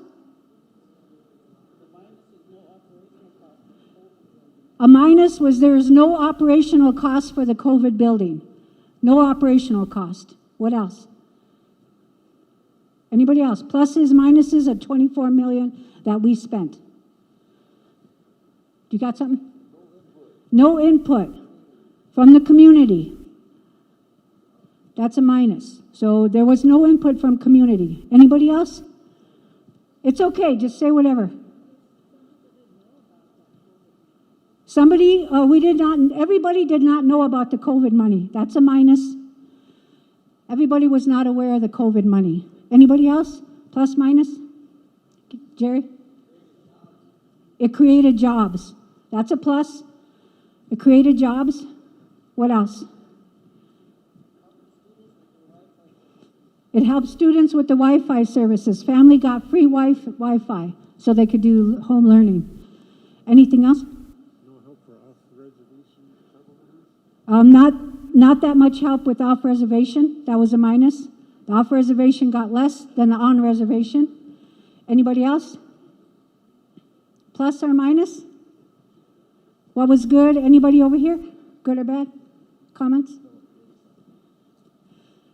Anybody else? Out of all that $24 million, what do you think was good? What do you think we could do differently? What's that? It created a DARES program. That's a plus. Created the DARES program. People got paid their rent or utility bill. That was a plus. What else? Any little thing, Janelle? There was nothing for the children. That was a minus. Well, they did get Wi-Fi, but more could have been done for the children, the youth. Anybody else? 24 million spent. Tammy, I know you got something. We helped the quarantined. Yep, the quarantine people were helped. Man, that was a scary job, helping quarantine people. That's a big job. It still is. We're still got quarantine people. Anything else? What was a plus? A minus? Chairman, do you have anything? It was lack of community input because it came so fast and they only had 6 months. But within that 6 months, I still thought they did a good job, the past leadership, so thank you. That's right. They only had a certain amount of time, so we scrambled. I mean, all this money fell into our laps, and all of a sudden, everybody was scrambling. What are some of the other things, plus or minus? We expanded our food pantry. That's a plus. What else? Sonny, I know you got something. Minus is a mental health. Created more mental health issues. That money did. The districts got money. They got help with some of the things they need. That's a plus. A minus was there were no resources for those who were going through depression and the mental health issues. We needed more counselors, things like that. Anybody else? What do you say, Benji? No, Are you sure? Guys, over here. Jer? Plus or minus? we could have, out of that 24, we could have built a few houses, or we could have helped finance our housing, so they could have worked on some more housing. To me, that's always going to come back, because I see that's a need. It's a big need. So that's minus. We didn't do anything for the houses. Okay. Okay, so that was a, did you have something? No. So that was a minus, that we didn't help more with the housing. Anybody else? You can counteract and say, yes, we did. We had a plus that we didn't evict anybody. I guess that could be a plus. People weren't getting evicted. I think we could have had some funds for welfare checks on people, families, when we went to remote, welfare checks on our elderly, welfare checks on some of those people who live out in the country, especially in the winter. I think there wasn't enough welfare checks for our people. We could have used that money for that. Okay, that's a minus. So there wasn't enough for the welfare checks on our elders and our students in the community. Anybody else? Plus or minus?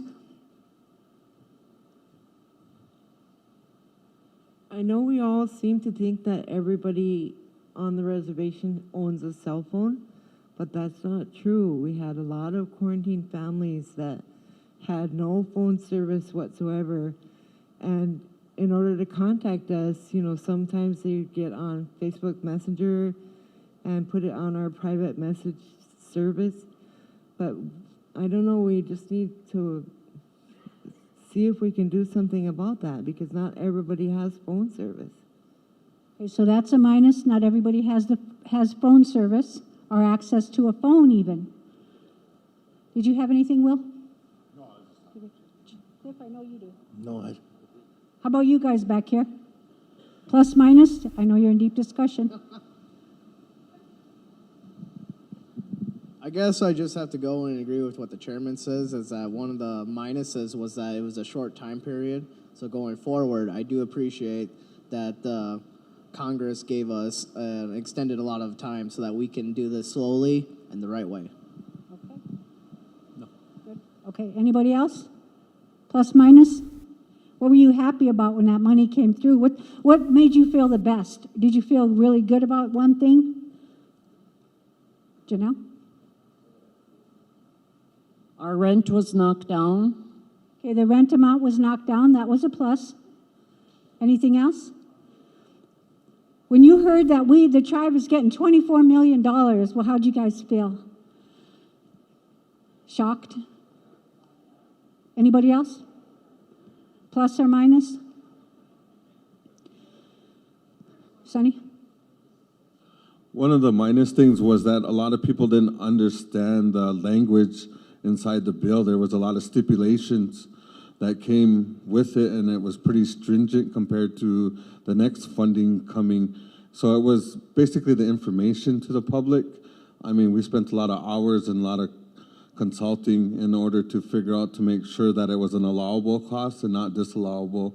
I mean, and that went with all the programs that were involved with it, from the master contract to, you know, so that was probably one of the biggest minus, was just making sure that we were transparent. You know, that election word, transparency. Exactly. That's a good one. That's a minus. So that lack of that information and transparency. No.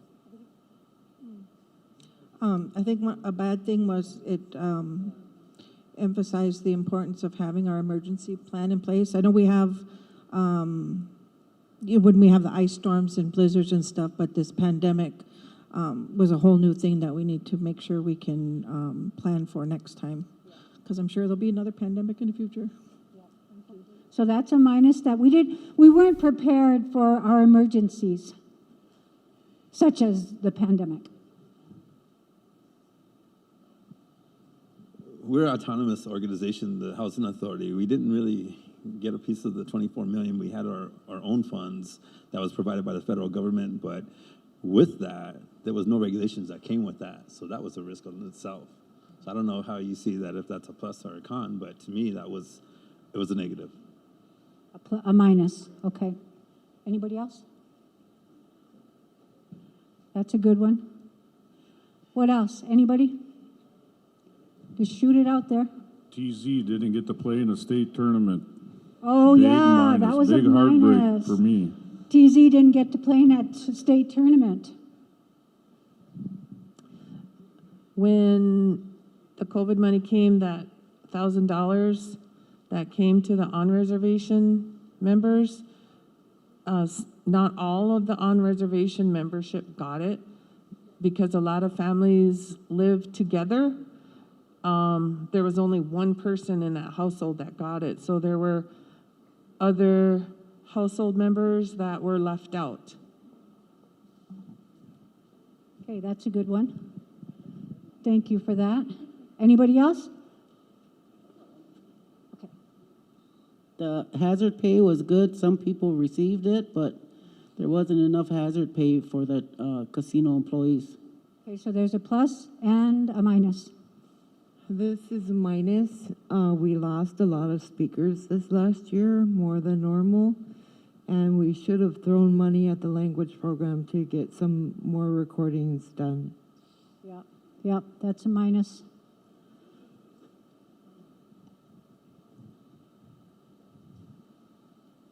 In the past, cleaning supplies were kind of a smaller budget for us, and now it is actually one of our top priorities now.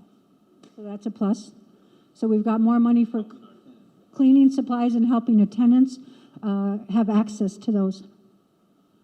One good plus thing is that it really did unify our tribe and bringing a lot of programs to the table. I mean, we see where we're lacking, the things that need to be developed, and to collaborate and to really try to work together to, for the betterment of the community and our members. So, and that's really on the big plus side. I mean, because that's historical for our community. I mean, we still had, our little internal stuff, but that's, at the end of the day, the goal is to provide a better future for our community and our members. So that's a big plus that came out of it. And it's not even the money, it's just how we had to come together in order to accomplish goals. That's a good one. We had to come together, and a lot of people did. Who?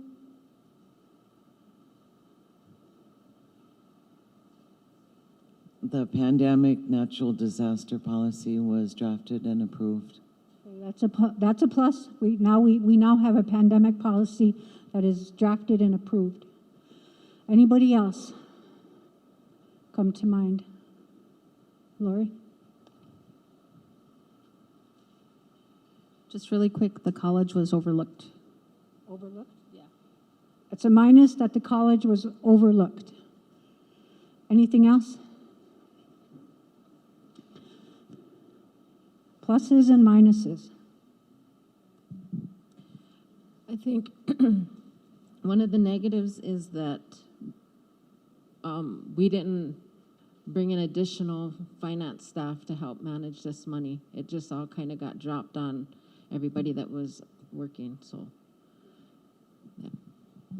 That was a minus. We didn't have enough staff in the finance department.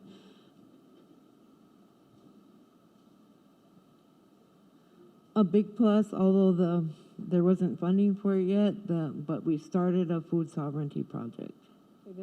Food sovereignty was started. That's a good plus. Anybody else? Ladies? So these are a lot, right, Barb? You got a lot down, plus and minuses. And I think when the chairman and the council, the executives look at some of these, because I'm sure there are more once you start thinking about them. Every single little thing, plus and a minus. For me, one of the pluses was getting that $1,000, but a minus was we had to pull in, the tribe had to pull in its own employees, and they were overworked. They were not, being at their own jobs. They had to go do another job.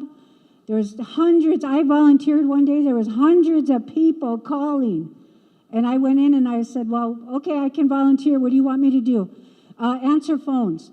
So you answer the phone, and then you got to go all these hundreds of boxes with files in them. So somebody calls and says, Crystal, did you get my paper? How come I didn't get my money? So I go to their file and I bring up their file, off reservation, on, they have to identify.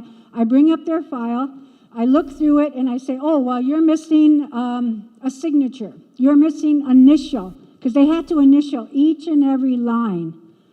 Sometimes they might have missed one, and that put them in ineligible file, because they did not initial a certain line.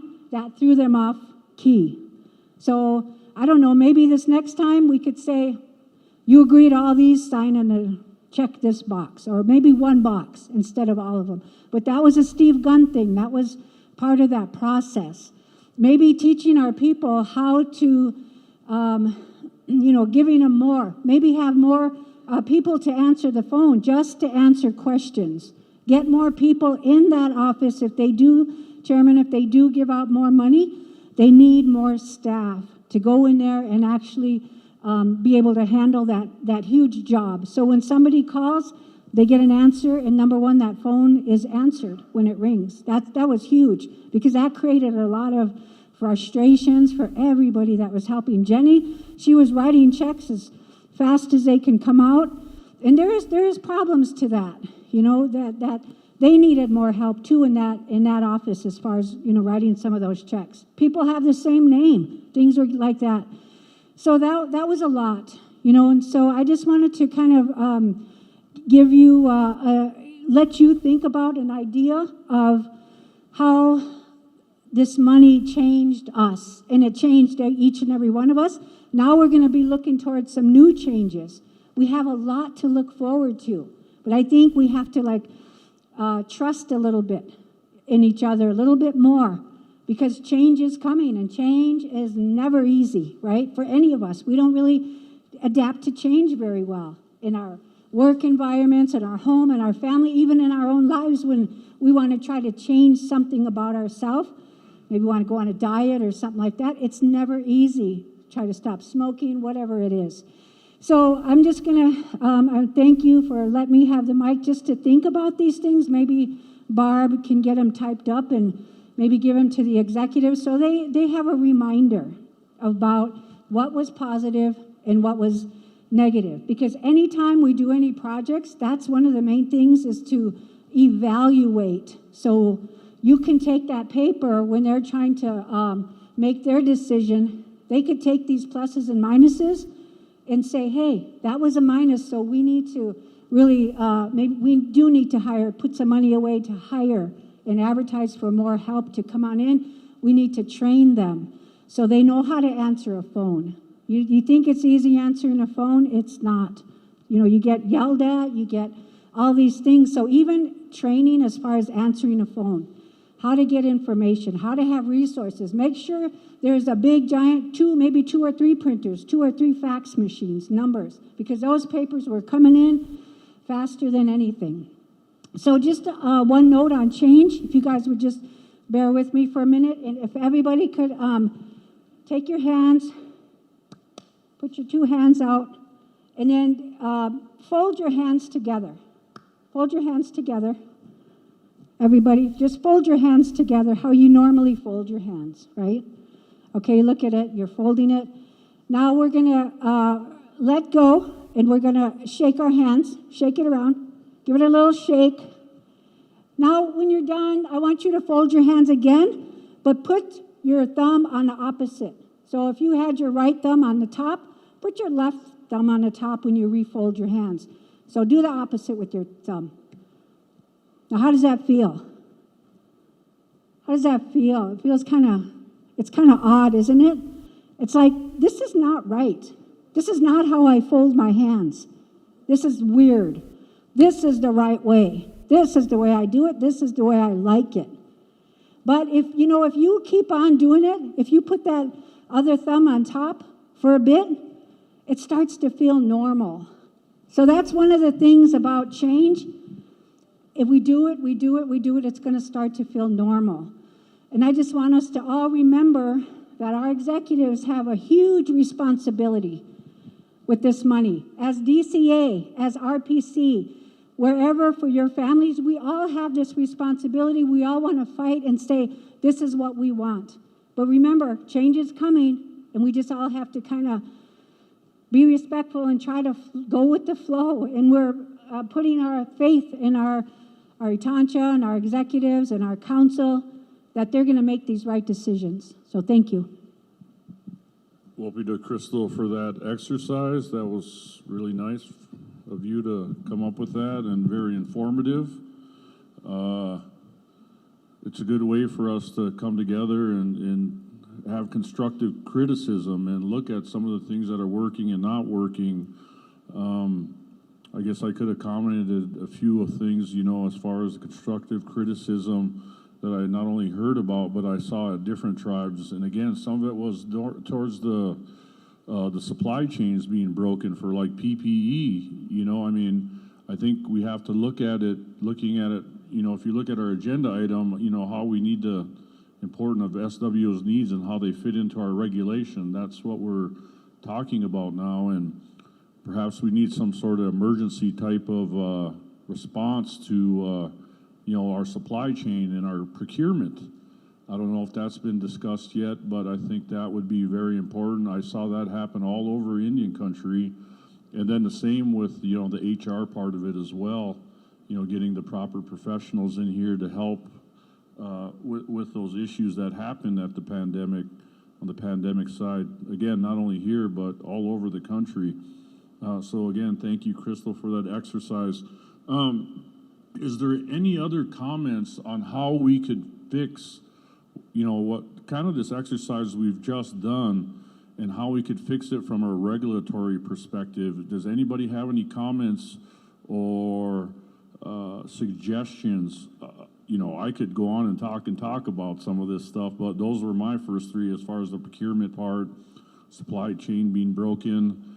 I know we you know, there's tribes out there that separate the government, the business of government with the business of business. You know, I know we have for-profit here, but there's other structures out there that tribes use to help separate, you know, put a you know, a slight firewall up there and be at arm's length away from some of the governmental decisions or political decisions, and let there be a continuation of business or projects from one leadership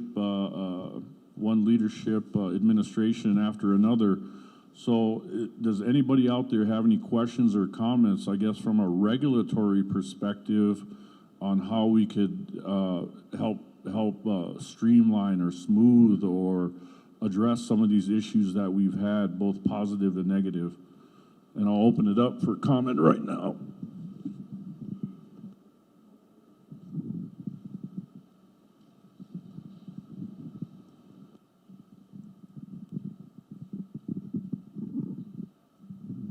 Hello, my name's Janelle Cook. I'm from Long Hollow District. I actually believe if we had an open forum for the people about this money, where it's going to be spent, because the people out there want to know. They don't want us to be having these meetings behind closed doors, whatever. They want to know, and they should have an input in this. It's their money also. Thank you, Ms. Cook. Any other questions or comments from a regulatory perspective on how we could help improve the IATE going forward through this process?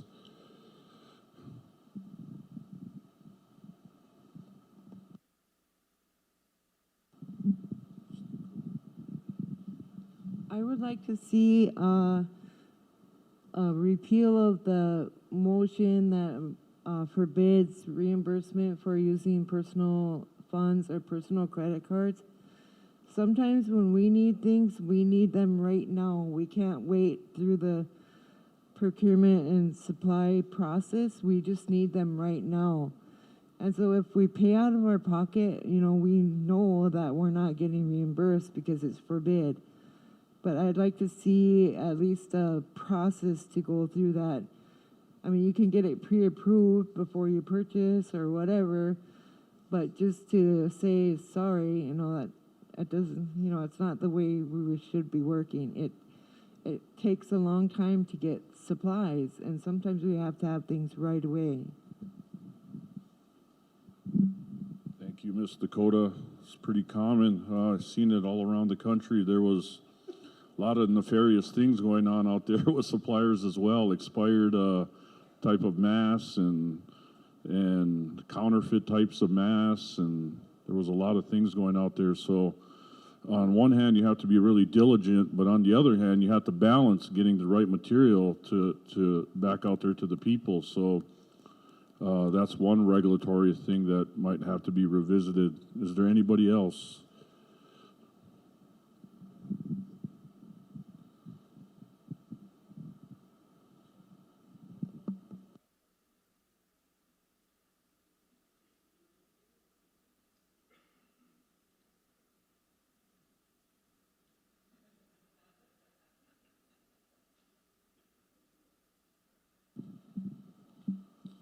So some of the, excuse me, some of the things that I've noticed from sitting on council on that side of the table and then coming back here to the executive position, you make decisions as council, but you don't understand the dynamic of what those motions really change in the administrative side of things. So to me, this has been a really big learning lesson, knowing that I've partaken in some of the motions that were made and how it really impacted on this end as executives. And so one of the things that I've recognized that we fell short before and that we can improve on now is how we're going to handle these accounts. And so I put together a plan where we're defining one account, we're splitting out the construction versus non-construction. We're going to monitor and these accounts according to project. You know, and so these are the little things that we can make changes on this end to better streamline and prepare for audit and just keep better track of everything. Everything came down so quickly, we didn't really have time to sit down and plan and to do all of this. So this is really good. And I feel fortunate that I was on both sides of the table, and I'm able to come in and assess that and see that and meet with my staff. Like I've met with AP and I've met with payroll and I've met with my finance team, and we're talking about how we can do this better this next round. So we're talking about bringing in additional staff in the finance department, key people that can just focus on this money and it's not taking them away from their current duties. So I think another thing also is identifying project coordinators for the construction versus non-construction.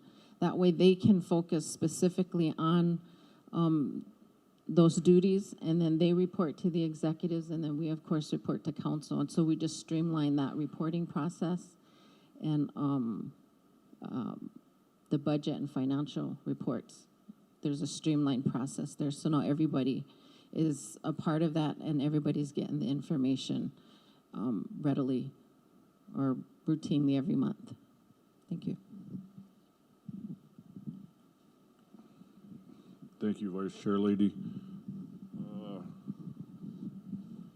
Any other questions or comments out there from the audience? I just had a thought here. I was talking to Will. You guys see this one on page 10? If you could just tear that out and put plus or minus on that and drop it off with Barb or Don, that'd be awesome. This was kind of, I mean, we heard some different things today of what worked and what didn't work from the first round. This is something that, again, I don't know if everybody came to that meeting, but if you could take page 10 out of that slide there, and it had actually a lot more ideas. If you could just put a plus, or you don't have to put your name on there or anything like that, just put a plus or minus there and drop it off with tribal planning, and we'll make sure we'll get that to the executives as well. Because those are some of the new things that we're talking about, right? Some of the things that came up at the first planning session.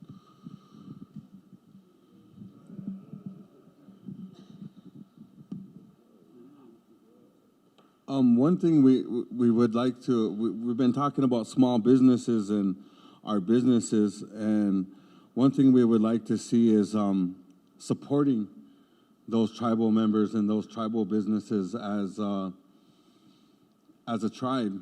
I mean, you know, we're our own worst enemy when it comes to business in our community. We know how to treat each other very negative and probably worse than we would a stranger. And, you know, a lot of conversation about small business and about empowering our people. But in order for that to happen, you know, we don't even have a TARO law that even supports our tribal members or our tribal businesses that are TARO certified to get priority. You know, and that's just something with growing up and trying to, I was 18 years old trying to get into food distribution and do our own food distribution, and I lost, you know, I lost the battle. I lost against Mr. Paulson, you know, but I gained a lot of respect with him. I mean, you know, because it was, but we tried to fight the fight, and, you know, at the end of the day, we learned more than we gained, even though we didn't succeed with that, you know. I'd like to call it an adventure because there was a lot of learning lessons in that. So, you know, when we get into that conversation, and you know, that also incorporates the youth, you know, in this Biden plan, there's free college for, you know, the smaller community, you know, the community colleges, and also for the 4 years. So, you know, there's stuff implemented in that Biden rescue plan that does kind of help with, you know, So maybe that conversation, when you do bring the youth to the table, that you also include the college to help create them programs that they want to get into, and also include the businesses plus housing and the workforce development with the education side of it at the table. You know, that's just unifying everybody at one table like we're doing now. You know, this is in a historical, you know, time, you know, for our community.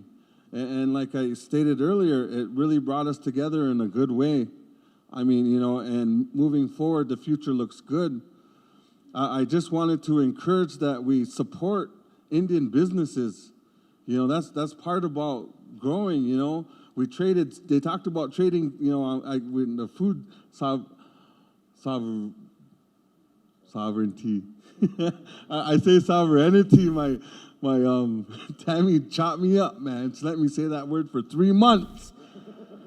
Man, I feel bad. No, but learning that, you know, we traded goods, you know, with the meat and stuff, and I just wanted to really stress that importance of supporting each other, you know, and supporting tribal members in that business world and in the communities that, you know, there's a lot of knowledge and expertise at the table. Sometimes we really don't have to outsource our work, you know, to the non-Indians.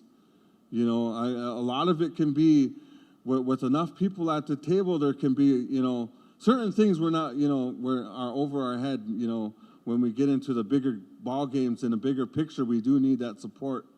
You know, and that's not what I'm trying. I'm just trying to say, when we do have a tribal member that's capable of getting the job done, I think we should take that role first. And I really, because if we're trying to get our youth to get these jobs, and if we're not going to support them at the end of the day, then what does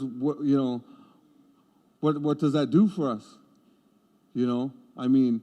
So, you know, and I just wanted to try to put as much positive into the day, because we all know the negative and we can all be negative, you know, but being positive is a rare thing when it comes to the depression and stuff that we all faced with this pandemic and the stress, you know, that we all encountered within our homes and our workplaces. And, you know, I just wanted some insight of that. You know, the more we support each other, I think the more we'll grow as a community and a nation.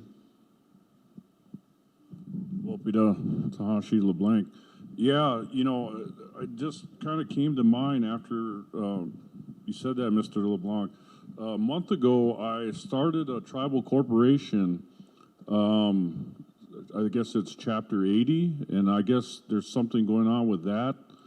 But one part of it is still in effect. That's to start a limited liability company. And I think I was the first one, Mark, to come in. And actually, I started the first tribal LLC a month ago to do some projects. And, you know, that's expressing your sovereignty when you have your capability to start your own corporation for your own tribal members. That way, some of those fees and taxes could go back to the Oyate rather than the state of Delaware or state of South Dakota or whatever it may be. But one of the things I heard, I think that Chapter 8 might have to be looked at again or enhanced from a regulatory perspective. Council Lady? Thank you, Mr. Renville. I just wanted to, with the regulatory piece, you know, this is my first term in an elected position, but I really want to say, and I've said this before, but I just want to reiterate that the prior council, I was really impressed with how they were so careful, and with the regulations and the rules and the guidance that we have to follow as a tribe to ensure that we don't have to go into repayment on this funding. They were meticulous with that, and I really want to give credit to former Vice Chairman Johnson, because I know he played a big role in that, and the finance staff, as well as the DARE team and Mr. LeBlanc. Because one of the things that I'm very aware of as being part of the body that's ultimately responsible for ensuring that and then safeguarding this funding is to make sure that we follow the guidance, the rules, the regulations on it. Because $60 million is a lot of money. You know, and I know that we're working on, the planning department has been working very diligently on refinancing options for loans that we have that aren't for that amount. They're for a lot less. And that repayment it's substantial. And so in safeguarding, in doing applications, in doing payments to vendors instead of payments directly to individuals, like our tribe did, the tribe insured at that time, because I wasn't a part of any of that, they ensured that my children, your children, our grandchildren, our great-grandchildren aren't burdened with debt that we create with not being careful. And I think that when we talk about the regulatory aspect of that, there are safeguards in place. And I think one of the items that has come up very regularly, but with the reimbursement that the tribe is getting from FEMA, that's to me, that's evident. It's evidence that our former vice chair did a really good job in taking care of that money, and the council as well. So there are going to be decisions that we have to make in looking at the guidance. Would I like to give every tribal member a check and give them money to help them? Absolutely. I would love to do that. Does the guidance that we have and are presented with allow us to do that? It doesn't. And so in our effort to make sure that we're not saddling our grandchildren and great-grandchildren with a lot of debt, we have to follow the guidance. And I know that in the very beginning, when the CARES Act funding came down, there was tribes that did that gave their members a large sum of cash. And I don't know, but I would probably venture to guess that they're going to be in repayment of some type. Are they going to be eligible for this second round of funding? I don't know those. I don't know the answer to those questions, but I know that our tribe is not going to be in repayment. And I know that our tribe will not be saddling our descendants with that debt.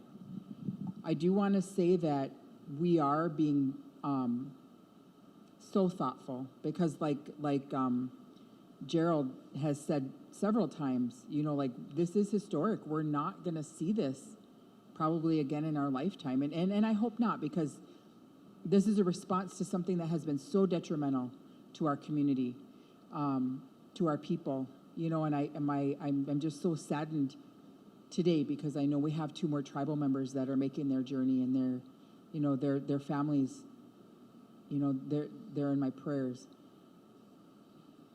That's something that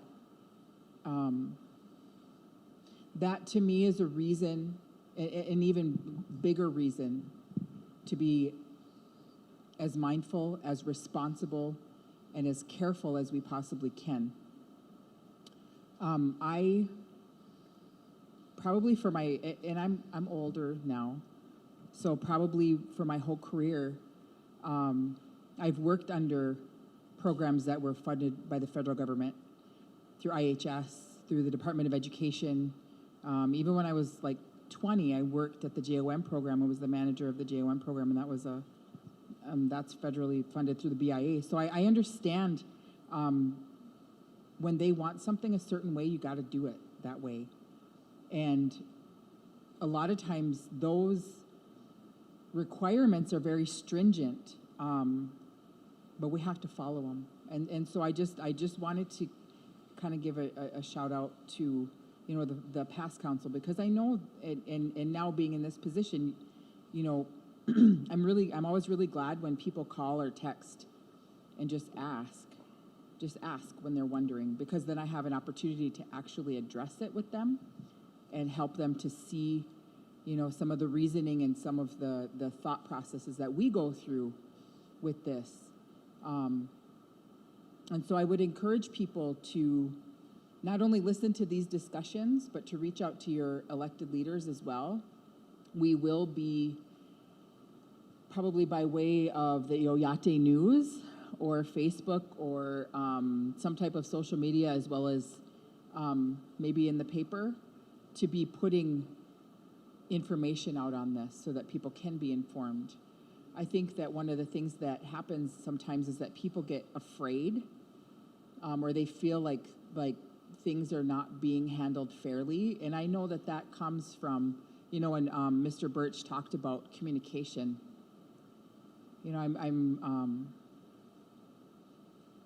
when somebody's way younger than you, it's kind of really heartwarming and awesome to see that they gain so much knowledge and wisdom at such a young age. So I was really, really humbled by what he had to say about communication.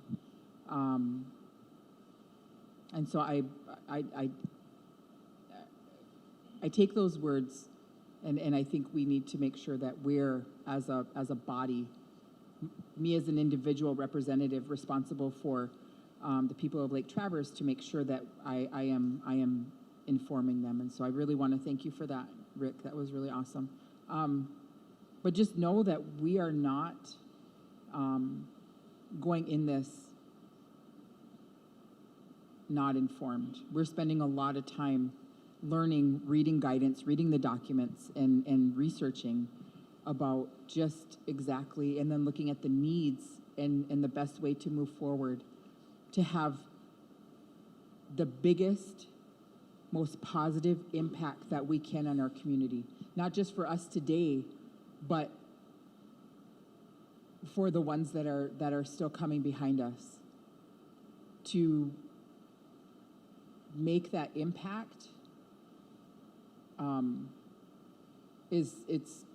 it's a responsibility, and I'm grateful. I'm very grateful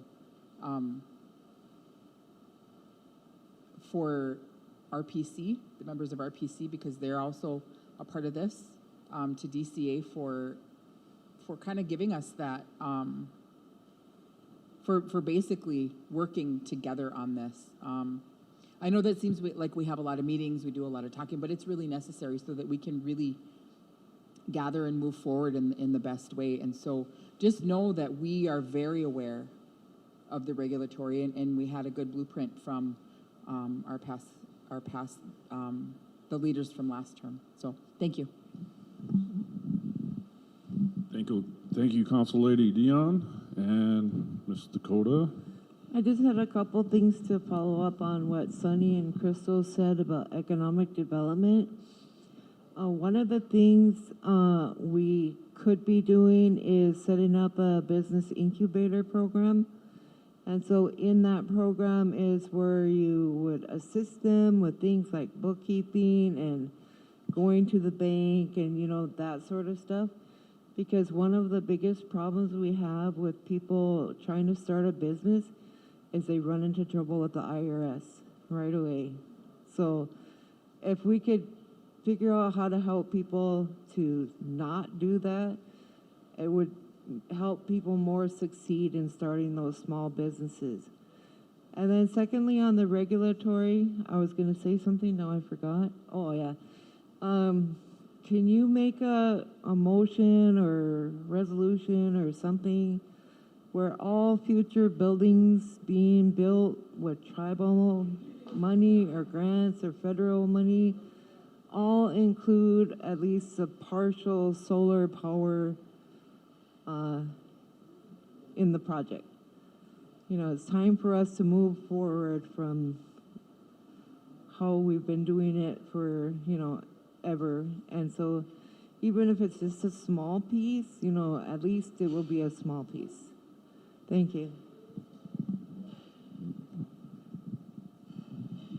And I'm ready for lunch. Me too. I see that look on Will's face, so, yep. So, we'll take it over to, if there's no other comments, we got 10:02. Got a couple minutes yet. Any other further comments before we go to the wash day of the meal? Yeah, if you have your, that slide 10 with your plus and minus, please drop it off at the table there. If you haven't signed in, please sign in. After lunch, we'll begin at noon with Mr. Jones, DCA, and I believe Mr. Bird is going to give us an update at Fuel Link. With that said, I turn the mic over to this young man here, Mr. Birch.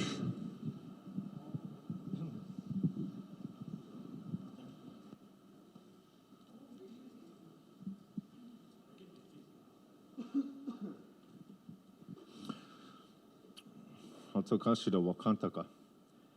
Ayampetu ke ake wichoni okihi oyaki apinaka ninakte pidao nichiapika. Opeda tanka oke nichiapida. Ake ochoase yakupina woyete ko yakupike. Dawasikta yuanka. Au, take awase.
but if we could start getting gathered and get your coffee, your tea, your dessert.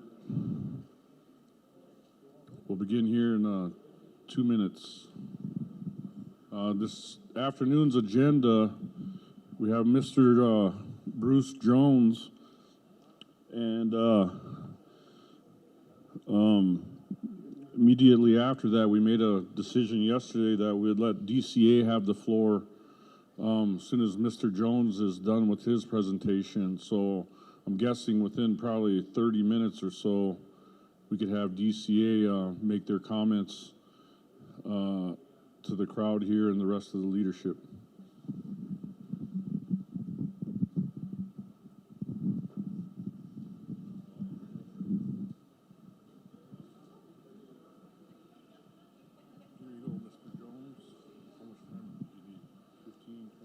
Yeah, 15 maybe. If unless for a Q&A? Yeah, okay. That'll be plenty. Okay. Hello, my name is Bruce Jones. If it's okay, I'm going to stand over here and take off my mask. I have a very short presentation. This morning I have several items that after listening to the session and reading, I just have a few thoughts that I think may be helpful. And then I'm more than happy to try to answer any questions that anybody may have. So here, the three things that I have on my notes are for the new money, which I see would bring value to the transaction, is actually creating a specialized administrator for these funds that would be a central point of transparency for council, along with everybody that's involved in projects would have a central place to provide financial information, make pay requests to, and provide support for the actual development of projects, both for construction and non-construction. And I liken it to a model that is being used in the judicial system where funds are actually awarded for specific purposes and they create an administrator that takes care of it. And the key is the administrator function is not to make decisions. It really is to carry out the wishes of the council on how that money is to be used, but then becomes responsible for reporting and transparency and clarity. So everybody in the process then knows how you access those funds, what documents are necessary.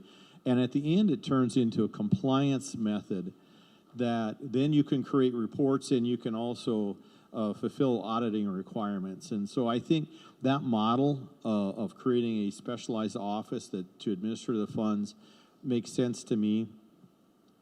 My second area is the nice thing about this set of funds, different from the CARES Act, and it was brought up this morning, is the actual timeline is much longer, and you have until 2024 to utilize those funds, which is much different than CARES, where it turned into basically 6 months, which created a bunch of need to do things that are not normal, to accelerate processes and bypass procurement through sole sourcing to meet the deadlines.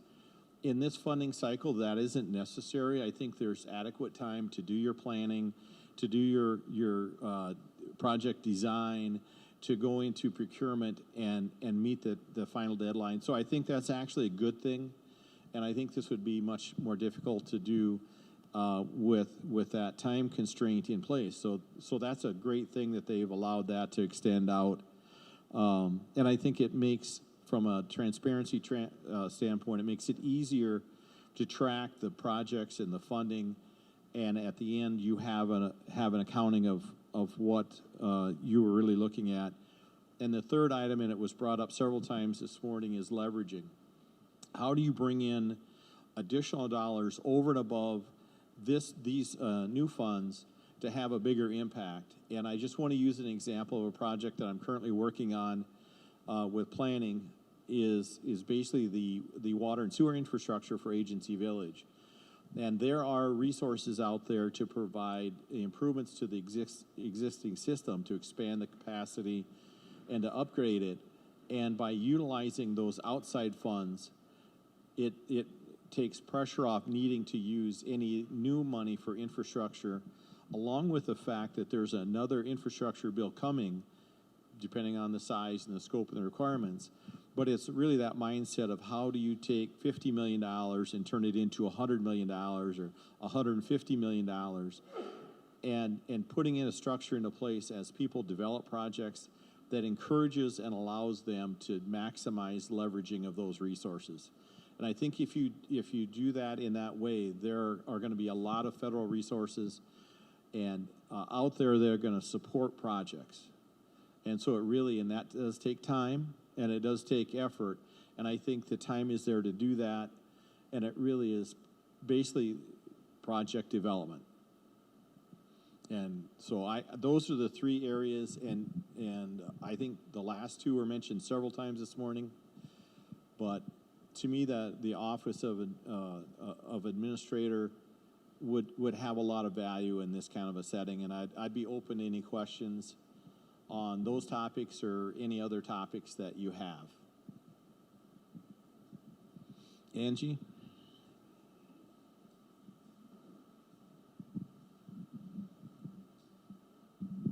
Thank you.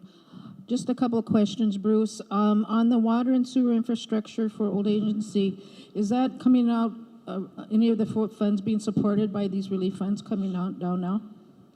Not right now. We're looking at fully funding that project through USDA rural development funds.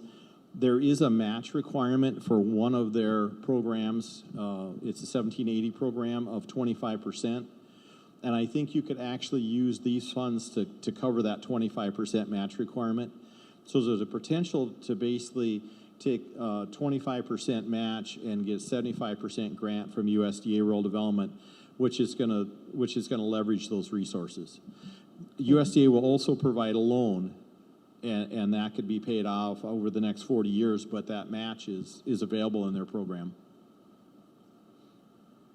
One last thing, I know I was talking to you out there, is about the tribal taxes. We had a question from our tax director yesterday, if we can apply our tribal taxes to these new projects under the relief funds. Yeah, and that was a question that came up under the CARES Act, and it could be used to pay standard taxes under the CARES Act. I haven't seen anything that's any different in these funds. The key is that if you have normal ongoing tax structures, those are supported through this process. What I think would be highly criticized by Treasury is if you create a separate new tax specifically to harvest these funds. And so I think as long as you're in the normal course of government operations, that should not be an issue at all. Okay, thank you. That's it.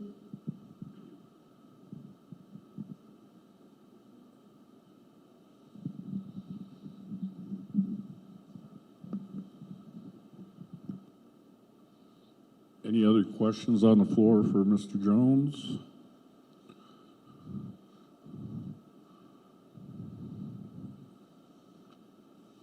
I was kind of hoping to get a question on the administrator process, and I don't know, Lisa, do you have a couple of questions on that we could have start a discussion? I really like that idea. From a professional perspective, you know, having the right sort of folks in there with the right sort of credentials, whether it be a professional project manager with those certifications, CPAs, MBAs. I think it would be a variety of folks in there as well, not just one particular person. I'm thinking Mr. Jones, but again, that'd be a decision the tribe would have to make. But any other questions or comments from the floor?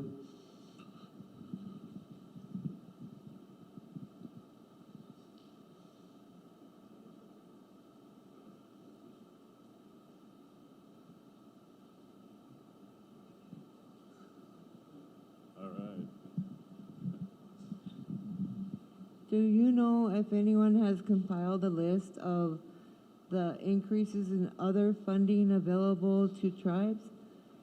So there's this Rescue Act money, but then there's also like the different departments of the federal government who got additional funding that tribes may be applying for. In particular, I'm thinking about like language, is native languages, is there additional funding in another pot over here where you don't have to use some of the CARES money? Or is there other funding available from the Interior Department or wherever there may be funding from? Yeah, and that's a really good question as how to find out where those other funding sources are. And what I've seen most of the departments do or the agencies do is they focus on their area. So my experiences with USDA, each agency has put together a list of additional funding sources that they have. So whether it's rural development or farm service agency or NRCS, they each have additional funding that's coming to them through this act. And the only way I know to really go to and find out those sources is to actually go to that department or that agency. It would be great to it'd be great to have a list of all those funds, and there may be some out there, I haven't seen it, but there's a tremendous amount of additional resources that are coming through HUD, through USDA, through HHS to support the program development that they normally support. So not only is there this block grant money, but there's also a huge amount of additional federal support to carry out programs at the local level, and finding them is really that key. And so that's a really important question. I mean, because we're all looking at this one pot of money and everyone needs a little piece of that money, but I think there are a lot of extra sources available right now, and if we could be looking at all these little extra sources and then what we need from the big rescue fund, for a program would be a lot less. I think you're absolutely correct.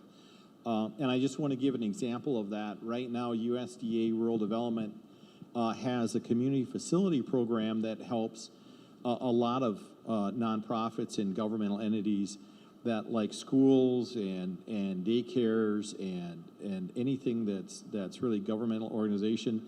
They've increased their grant program up to $150,000. So if there's a school or an eligible facility, they could apply for that additional monies through grant.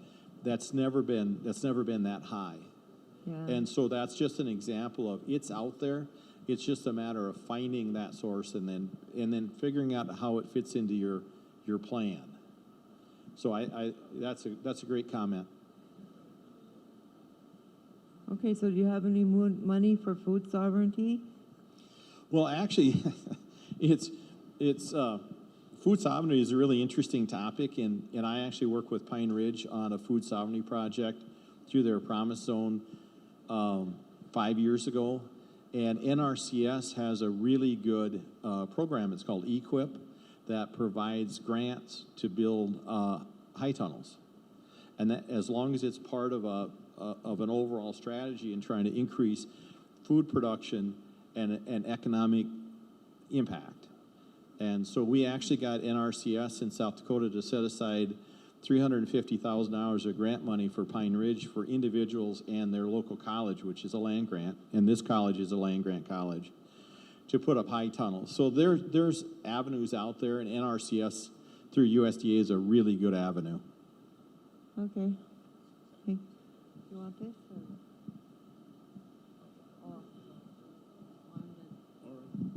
Thank you, Ms. Dakota. So I agree with Mr. Renville on having the people with the right credentials in these key positions, but can you explain to everybody what this administrative process should look like? Well, and I have a vision of it in my head, so that doesn't mean what it should look like. It's what I have in my head. And I really see it as a structure where once council decides their priorities in the process, this administrator their job would be to make that vision become a reality.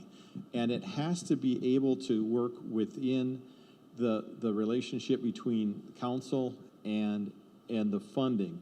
It also needs to work closely with all the governmental organizations to make sure that the projects that are being done also meet the tax requirements and TARO requirements and that whole process. And thirdly, they need to be able to work with the project manager, and I'll use the daycare as an example. You have a daycare operator who knows exactly what they need. And they just need to be able to make that happen.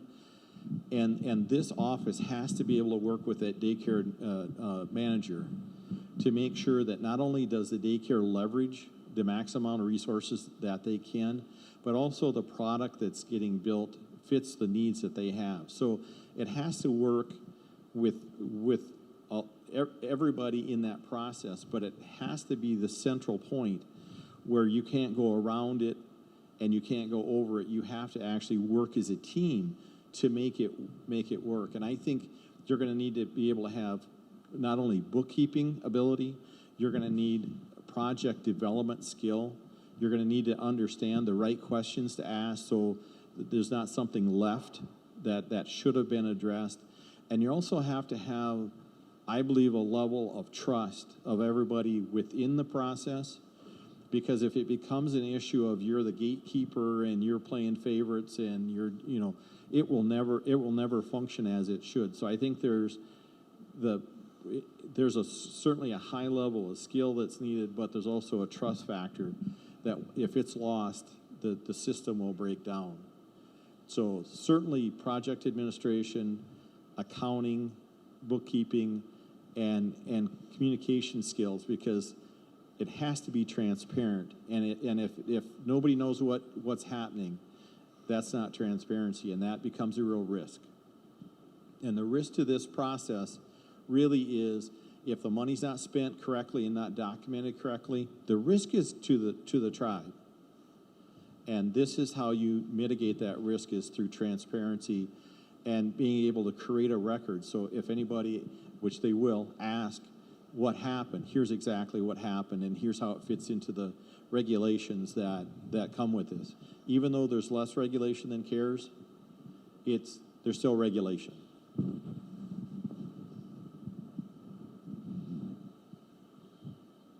Any other questions for Mr. Jones from the floor? I really like that word that he used, trust. One of the adages that I use in my business dealings is that relationships or projects or business deals move at the speed of trust. And that comes with, the truth and proper credentials and such. So trust is going to be key.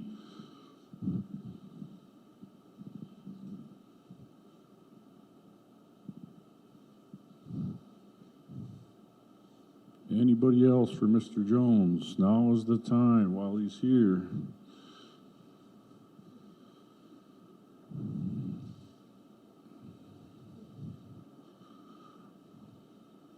Okay, we're about 14 minutes ahead of schedule, so we're going to move to the next part. Thank you, Mr. Jones, for being here today, informing the Oyate with your expertise and your experience.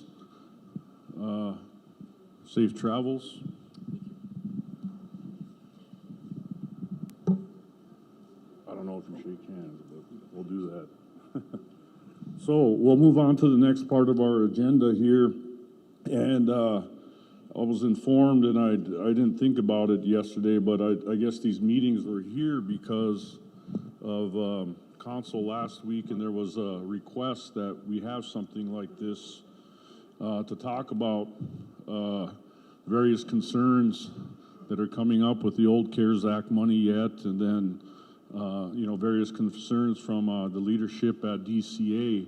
And so this part of the agenda, we moved from yesterday to this time for DCA to speak and bring up some of their issues that and voice their concerns that they're having. And with that said, I'll turn the mic over to Mr. Kenny Johnson. That's my big boy name. Kenneth Johnson, not Dickie.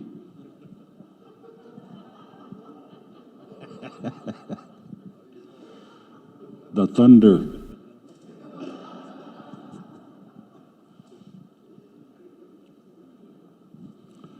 From where we left off yesterday was just that 100,000 that council made the motion for each district to get, and they kind of answered our question yesterday.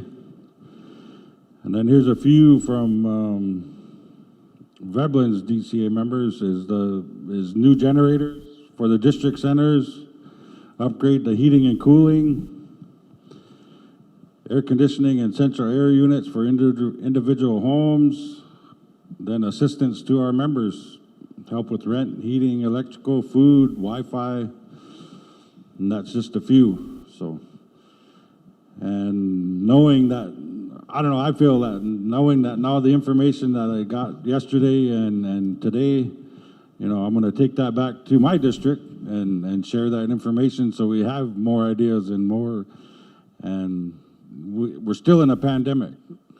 So I wouldn't feel comfortable having a whole bunch of people just get together, you know, so we could take these back to our districts and share and get ideas from them also.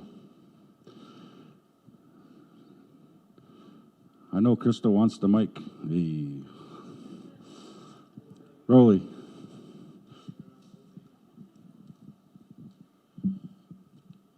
Before I turn it over to Crystal, was he just joking about Crystal? Oh, I'll take it. But no, only thing I agree with Dickie. I know we're not meeting closed doors. This is my intent for, because you guys are representing your districts. All this information is going to get out to the districts in the best way possible, and we're streamlining it. And we're trying to keep everybody safe. And we like that. We would like to have we would like to have it in a public forum. But like we're still in a pandemic yet. So we're doing the best way we can. And all these ideas, it's good. But also keep in mind, we want to keep everybody safe. But during that, and I hope that time comes when we do have a forum. And like I said, we like to have a forum with the youth too. So we like to hear their ideas. So that's the only thing I wanted to make sure that it's all about safety. So as long as we're trying to get out and it's publicized over there with our Iapaha on that way too. So go ahead, Crystal, or was he just joking? Jesse, you got to warm her up. Go ahead, Jesse. Put you on the spot here. She's older than me. I just had a few suggestions from as far as the Tokanuan district. You know, some of the questions that we've been asking about there's still a lot to be said about the prior 24 million that was spent, and then this new money coming in. We talked a little bit about how people aren't trusting in our central government, and there's still a lot of issues. It seems like the right hand doesn't know what the left hand is doing as far as the leadership and decisions and all this money that's coming down. That's how it appears. Now, if that's different, then I guess I don't know about it. I haven't heard, I haven't seen. I always try to keep my eyes open. I try to listen. I try to ask questions so that when somebody asks me, then I will know. But, you know, there's this talk of our whole financial system at the tribe seems to, for our people, it seems to be in a little disarray because and from my own experiences, the due to and due from, like, are we still making dokshtas? Like, oh, well, we'll pay this, and dokshta, when that money comes in, then we're gonna cover it with that. I don't know. Is that still going on? You know, and is that for something for me to know? Is that something for the people to know? But to me, it's transparency. And it is something that I think that people want to know. You know, what is going to happen with all the, even the interest money. But like the other districts, we all need help. Our households, our people need help again with rent and lights. Some people say it's not fair that, you know, yesterday I heard somebody say, well, we're going to help with lights, but we're not going to give everybody like a payment because our alcohol and drug problem is high on a reservation. If you give somebody $1,000 check It might not go towards their lights or their rent because they're addicted to whatever.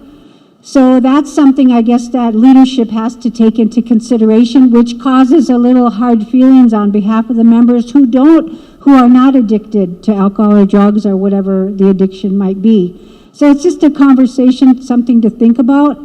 And again, I want to stress the economic development for small businesses and business opportunities for those people who want to start a business. If we could call a general meeting. I know we're still in pandemic, but on one hand, we're all out here, we have our masks on, it's nice outside, we can gather outside. I don't want to see it happen again where we say, well, hey, we couldn't tell you guys what was happening because we're in pandemic. We couldn't invite you all to a meeting because we didn't want you to get sick. But yet we're still doing other things. The tribal office is open. The casinos are open. They're not checking even temperatures here anymore. So a lot of things are moving forward. People with the vaccine have gotten COVID. So we don't really even know that they're saying if you get the vaccine, you won't get as sick. You'll have some sickness, but not as sick. So that's just some things to think about too, that I'd like our leadership to know that, it's good to prepare everybody, but we also have to keep the communication lines open.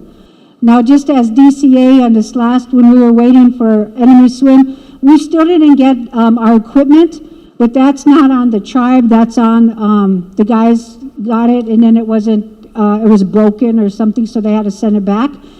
All these equipments are, they're on backlog as well as all our carpentry and everything is like skyrocketing in prices.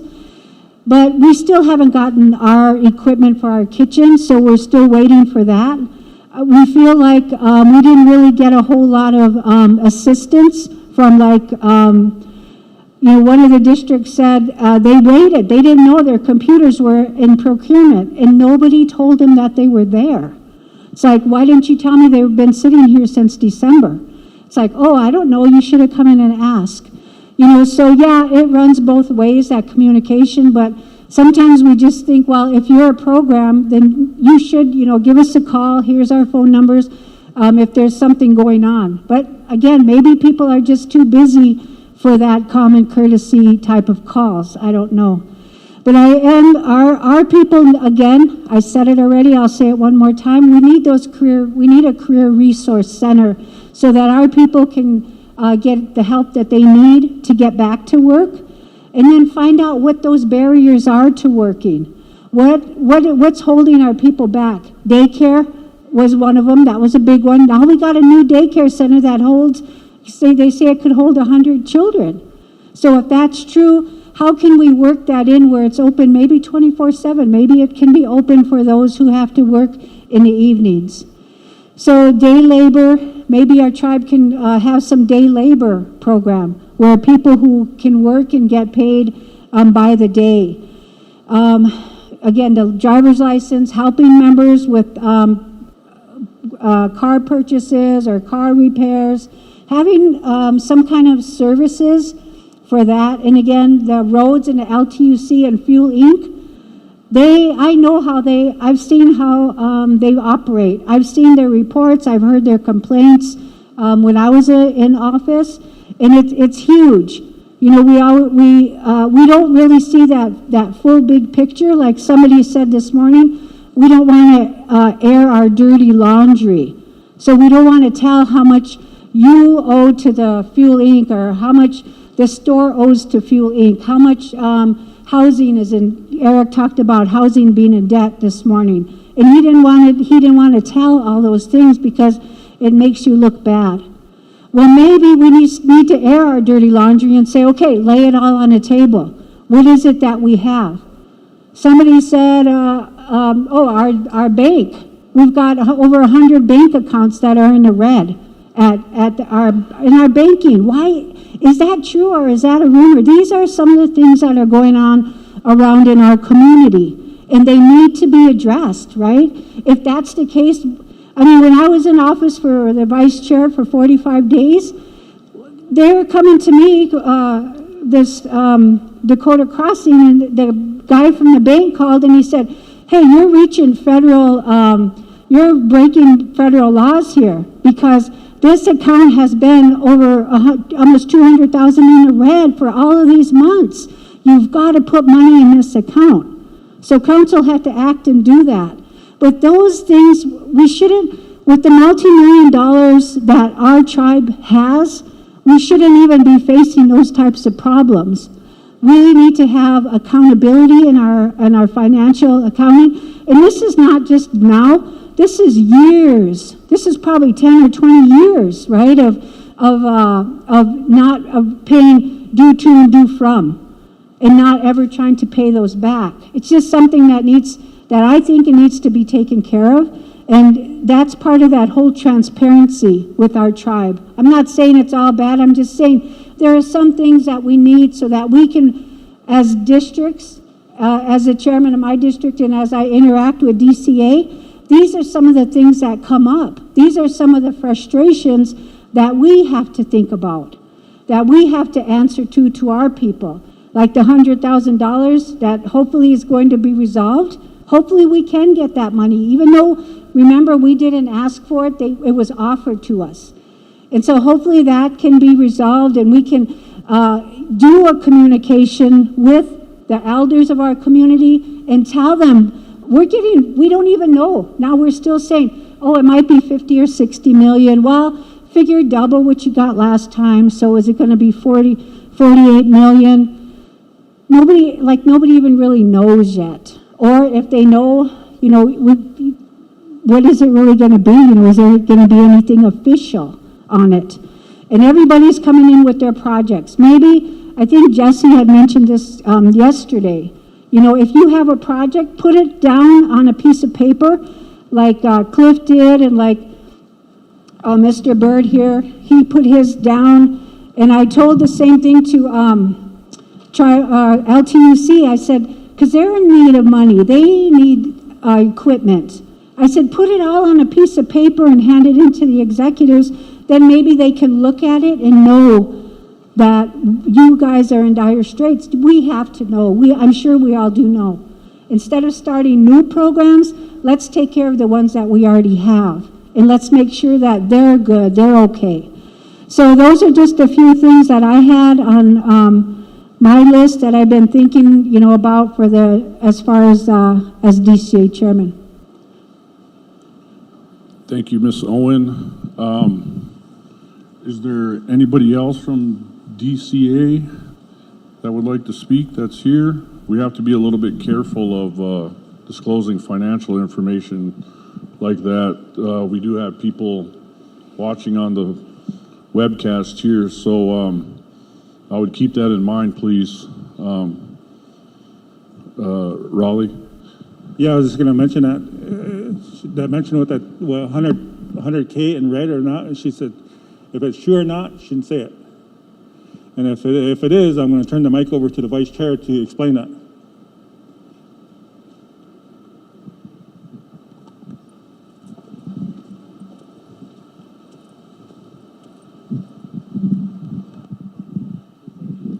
There's a comment about, Crystal said there's a comment about we're in red for about 100K or something about that.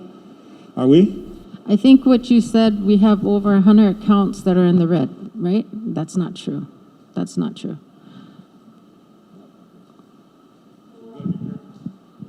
And your council rep, because I gave him that information at the beginning of the month, so they should know that that's not true as well. Yep. Thank you, Lisa. I know we are in a public forum, but we have to again be a little bit careful of our financial disclosures and different things like that. Yeah, go ahead. The tribe only has 66 accounts. Not one of them are in the red. The one you guys are referring to is Dakota Crossing, I think, what you guys all are aware of already. As far as the tribe, we're not. Not one of them. We only have 66 accounts.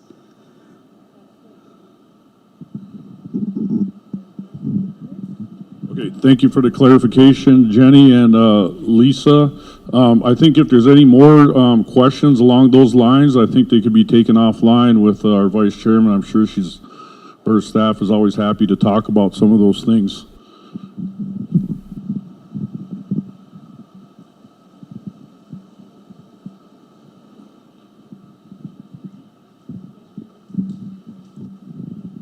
Thank you, Mr. Renville. So there's one thing that I want to address, and just this one. We don't know what we're getting. There's the information is still being input into the system. So I'm trying to address it. Crystal, I'm trying to address your question. So we haven't even finished inputting the data. Those deadlines are like June 7th, wasn't it, Matt? Planning is working on that. The secretary is working on inputting that data. If we knew a number, we would tell it. We're not trying to hide anything, but we don't know. We have interim guidance documents that were given to us. So if it was something that we knew, if we knew a number, we would say it. Every estimate that has been said and has been given, we've been given those estimates. We are not hiding anything from anybody. We don't know either. These meetings were done and were organized by the chairman to bring elected officials together to start the planning process, because we are going to have time, because we want to be conscious and we want to be careful. But it just seems like there's been comments that are, statements that are being made that are inaccurate, and I don't know where those are coming from, because I've never heard those either. I've never, and I think we've said over and over and over, we just don't know. Nobody knows. I don't even know if the federal government knows yet. They haven't finalized their guidance. They gave interim final guidance was the name of the document that I just read. So for myself, we are not trying to hide anything, and I get a little bit alarmed, I get a little bit alarmed when it seems like people think that we're hiding things, because we're not hiding anything. We just don't know. Nobody knows. We're doing these to try to bring leadership together. We're doing these to give, because I think DCA also has a responsibility. District chairmen have a responsibility, as well as us as council, to get information to the membership. I think a lot of responsibility is, and we do have a lot of responsibility, but that's what district meetings are for. There are forums, we are going live, and I think we as a council have done everything that we can to be transparent. I will be honest, it's a little bit uncomfortable for me when we're talking about our finances and not in a positive way, because we have no control over who is watching that. We don't know if they're a tribal member. We don't know if they're from, we don't know. We don't know who's watching that. And so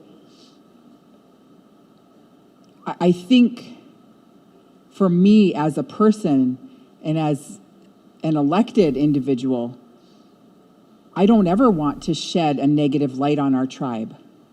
Those are things we do behind closed doors. And that was taught to me by my Kushi and my mom, that those things those are things we talk about privately, and we discuss them and we come to the table. And so being conscious of that, I am working on that. It's because what happens, and as a tribal member for a long time, not being in an elected position, it brings fear, because people oftentimes don't understand every facet of our tribe and of the financial department and all of the things that go along with that. And so when they don't fully understand, maybe they've never lived here, maybe they've never worked for the tribe, maybe they've never managed a budget or managed a program in the tribe, so they don't really understand the inner workings of it. So when we're saying things that aren't accurate, it brings fear to them.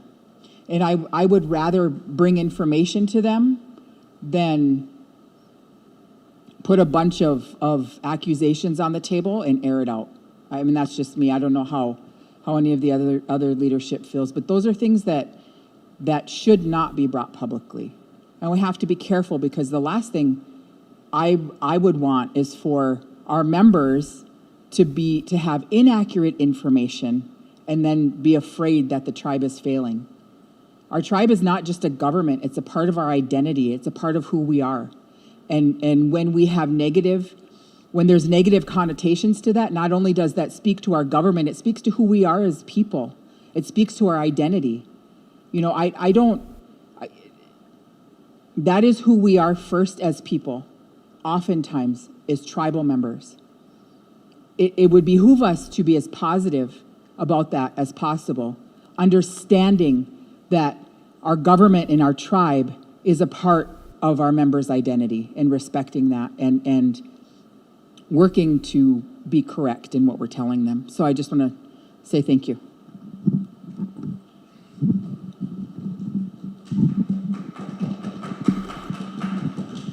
Is there any other comments, Mr. Junior Rondell?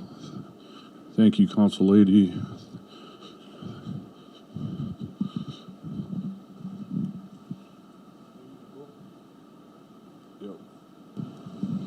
Mr. Chairman, I just want to make a comment on what Jenny had mentioned, the rumor that she dispelled about us being 100 accounts in the red, and Jenny took care of that and told us that here out of the finance area. So all your membership listening, if it's not coming out of the vice chair's office, out of the finance office, then it's not true.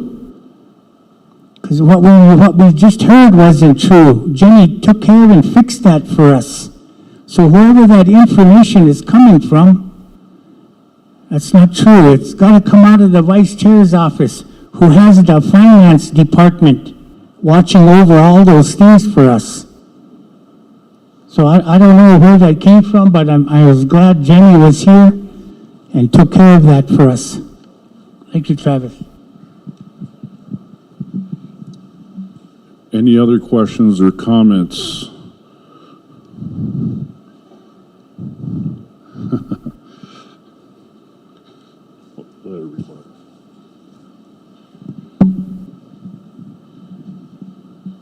Rebuttal. Thank you.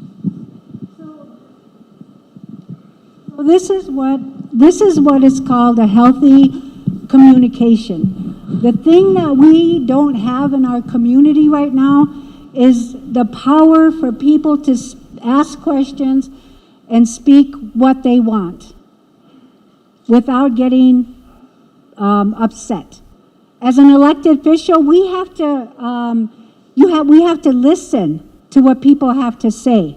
We have to keep an open mind about what people are talking about in our districts and our communities. This public forum that some of the elders were wanting, it's okay, and it's okay for us, the people out there. There are more of them out there than there are in here. And everybody has a right to know information.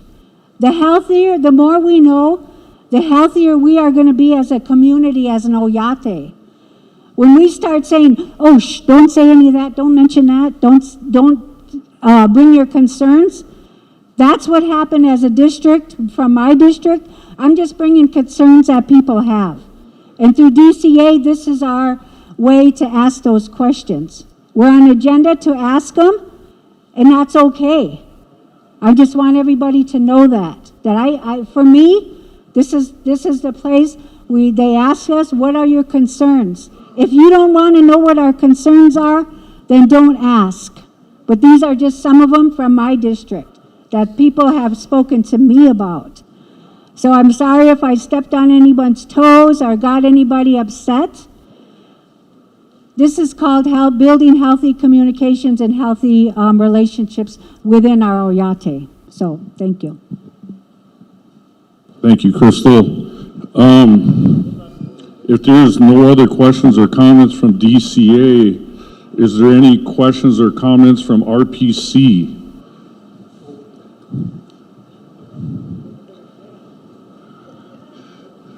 Angie, Old Agency District. Thank you. I'm the vice chair of RPC, and I represent the Great District of Old Agency. The other ones that there's only two members that are still on. We have 5 other new members on RPC. I'm one of the old ones. Bill LaRock from Lake Traverse. Newcomers are Derek McCauley from Enemy Swim, Lori Owen from Long Hollow, Billy Chunku, Buffalo Lake, Junior Rondell, Haipa, Lynn Halbert, Big Coulee. So we got a fairly new commission, and I'm really confident with the new members coming on board, different ideas and input. One of the things, and this is just not personal, this doesn't come from RPC, but one of the things I would like to express as a tribal member. At our meetings that we had in March, I think the first one that we had, Travis was there. And one of the things he brought up at that meeting, I'm going to bring up today, the same thing he did. Going through this, I didn't say anything. I just sat back listening to everybody talk, listening to them. One of the things that we didn't bring up was our spirituality. That is a big part of our culture. I don't know how many of you, maybe I know some of you who had a father 24/7 when they were growing up. Some of you did, some of you didn't. Now you ask the 30-year-olds who had that. You ask the 20-year-olds who have that. You're talking about youth. How many youth have a father 24/7? And the biggest thing that's missing from that family unit is their spirituality. We have a crisis of fatherlessness. And now because of the drug pandemic, motherlessness. A lot of our children are being raised by their grandparents. This is the things that we really need to address and look at as a family unit, bringing this family unit back to its spirituality, this tribe back to its spirituality. And we make decisions on how we're spending our money. And I support 100% that it go for our youth, because that's why we're all sitting here, is because of our youth. What we plan today is for them tomorrow. And when we decide what we're going to do with this money, we pray on it. However you pray on it, that we make good decisions for our children, because it's our responsibility. That's why we're all sitting here, to represent them. Not only our elders, our veterans, but more importantly is our children. We need to bring the spirituality back to our tribe. And as for, thank you for letting me say that and get that out. I appreciate that. But as for RPC, and I do agree with what Crystal was saying, was that left hand doesn't know what the right hand's doing. But with this, and I thank the chairman for bringing us all together, but with these types of get-togethers and gatherings and meetings, we're going to know, and we're going to be a part of it. And I'm looking forward to, I think we need more of them, so we can all work together, come do an assessment. Somebody mentioned evaluation. We were just talking about that just yesterday, the RPC members, is that one of the members said, we need an assessment of our tribe. We have so much that we need, but now it's going to kind of get down to the nitty-gritty, where we're going to have to start saying, okay, this one can't, this one can't, this one can't, out of this monies. But like what Bruce Jones was saying, was the leveraging. Once we can make 50 into 100, that's when we start addressing the other ones, bringing back, strengthening our tribe. And that's what it's all about. and for our people. The three things I'd like to leave you with right now is that, one, the number one thing is that we here as representatives of our people and our children is we protect our children, we protect our people, no matter who they are. Whether you like them or not, we are sitting here in these spots because we were elected into these spots to represent them. We protect them. We protect our land and we protect our sovereignty. And those are the three things we need to keep in mind every single day we sit in these positions. Thank you. Thank you, Angie, for those good words. Yes, spirituality and business. And like I said back then, if we think about it like that, all these decisions we're going to have to make will be okay. The other thing is, yes, I agree. What is the GDP of the Sisseton, Wahpeton, Oyate? What is our current unemployment rate? You know, where is our baseline at when it comes to all those different economic indicators? Where are we at with that? Do we have a brochure of a snapshot of our economy that we could share with our members, different things like that? But you know, how are we going to measure success going forward after this? And again, that's where assessments and reevaluation of those assessments will come in handy. Any other questions from anybody? Does council want to say anything, or we got like 10 minutes yet? Oh, we got one more from RPC.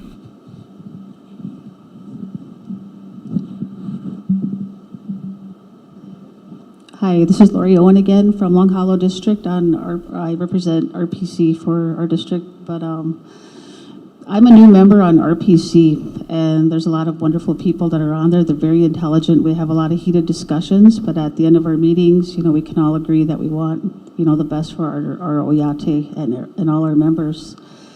But what needs to happen with RPC and the planning department is they need to work hand in hand with the tribal vice chair's office. There's a lot of financial matters and a lot of revenue and a lot of money that's going to be coming in, and they need to work hand in hand. And I think as an Oyate, we all need to support that.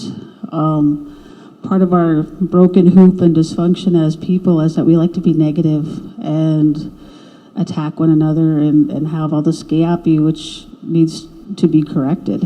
And through correction is we just always focus on the positive and the positive outcomes. We're all guilty of it, and we need to stop. We have a lot of very intelligent people on all these committees. You know, you look around, everybody's very educated, and everybody has so much to offer and so much to bring. So, you know, as the commissioner for Long Hollow, you know, I'm always going to be open and communicative.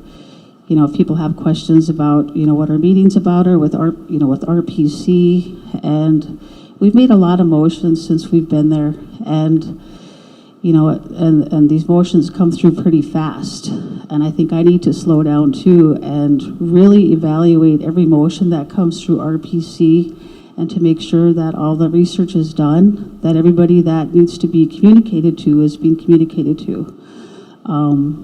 You know, if a motion is brought, who presented this? Did this go through the vice chair's office?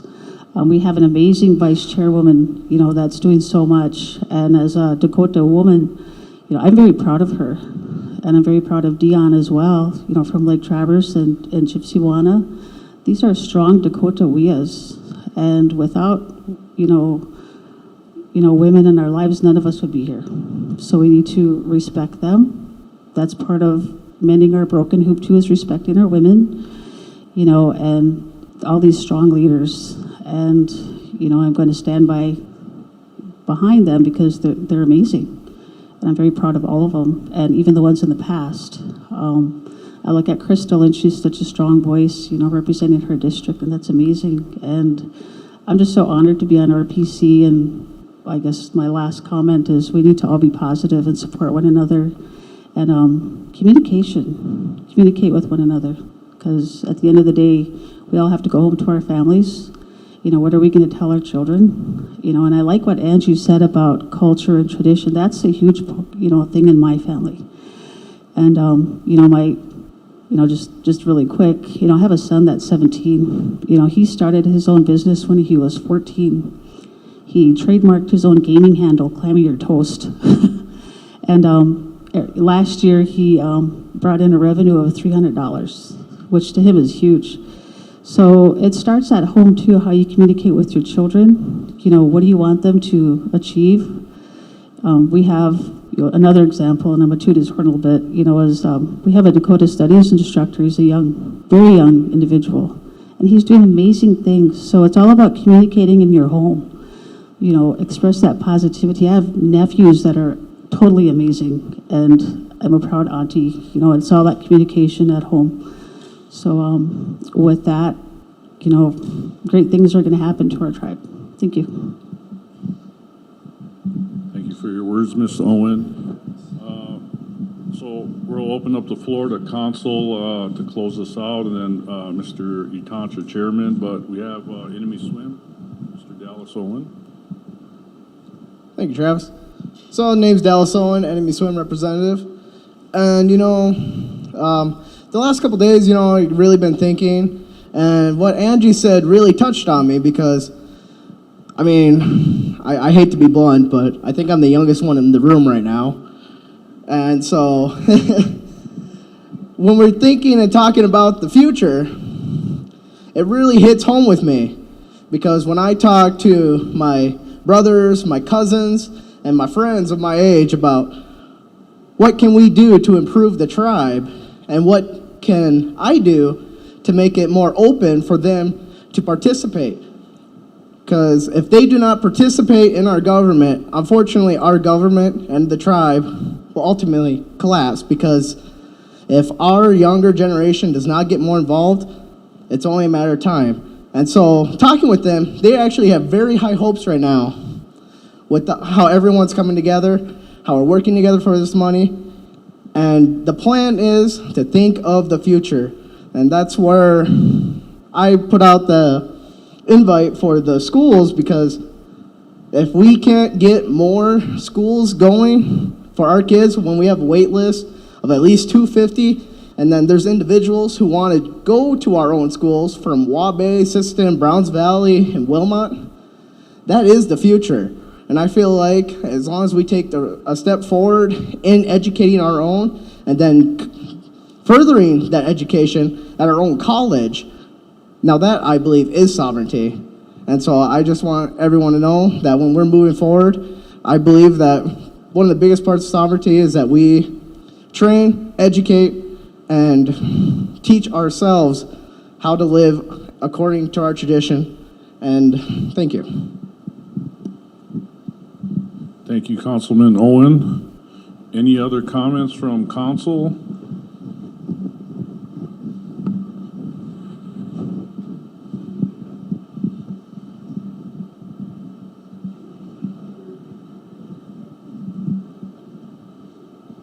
Gypsy's my classmate. I won't put her on the spot. Okay. I got reminded that I am supposed to get up here and talk. I thank everyone for coming and making this opportunity happen, about everyone playing a part in a decision on the needs of our tribe and our districts. I'm thankful for all of our ladies that are here in attendance, for their feedback, and also the male leaders that manage our tribe. Your input is very important, and it's good to see everybody come together with their ideas, and that's what makes things happen and makes our tribe a success. We need to show that we can all work together to make this happen.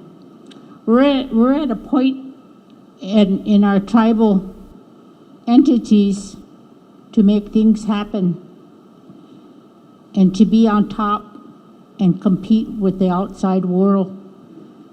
And I think it's very important that some of the people that are in attendance got up and spoke about the need to focus on our youth. That is true because the youth are our future leaders. And I thank everybody that has brought and reminded us of that. Thank you so very much. Wobida Kushi, very good point. A couple weeks ago, I was sitting with the planning department, and that's what we talked about. Sometimes you got to use sovereignty as a shield, but then other times you got to use sovereignty as a spear. So I think if we keep that in mind and know when to do that or not, I think we'll be okay. If there's no other comments, we're right at, one more. From Big Cooley. Good afternoon, Lynn Halbert, Big Cooley. When I was on council years ago, Robert Shepherd was our chairman, and then at that time he had everyone come in and talk about our water rights. And one of the things that was discussed was quantifying our water. Now, I think it was Susan Williams. She came in and did a presentation, and I would like to know where that's at, the process of getting our water quantified. Because on here, on page 9, we got number 1, water and sewer.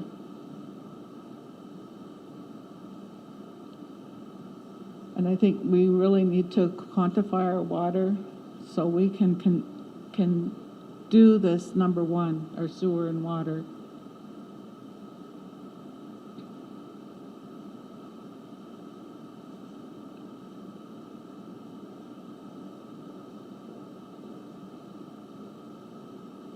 And our youth are very important.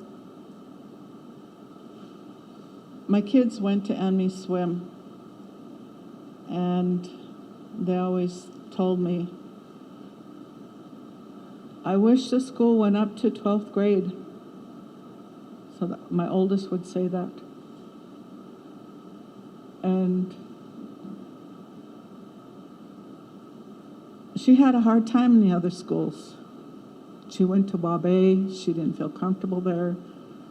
She went to TZ, she wasn't comfortable there. She went to Sisseton and wasn't comfortable there.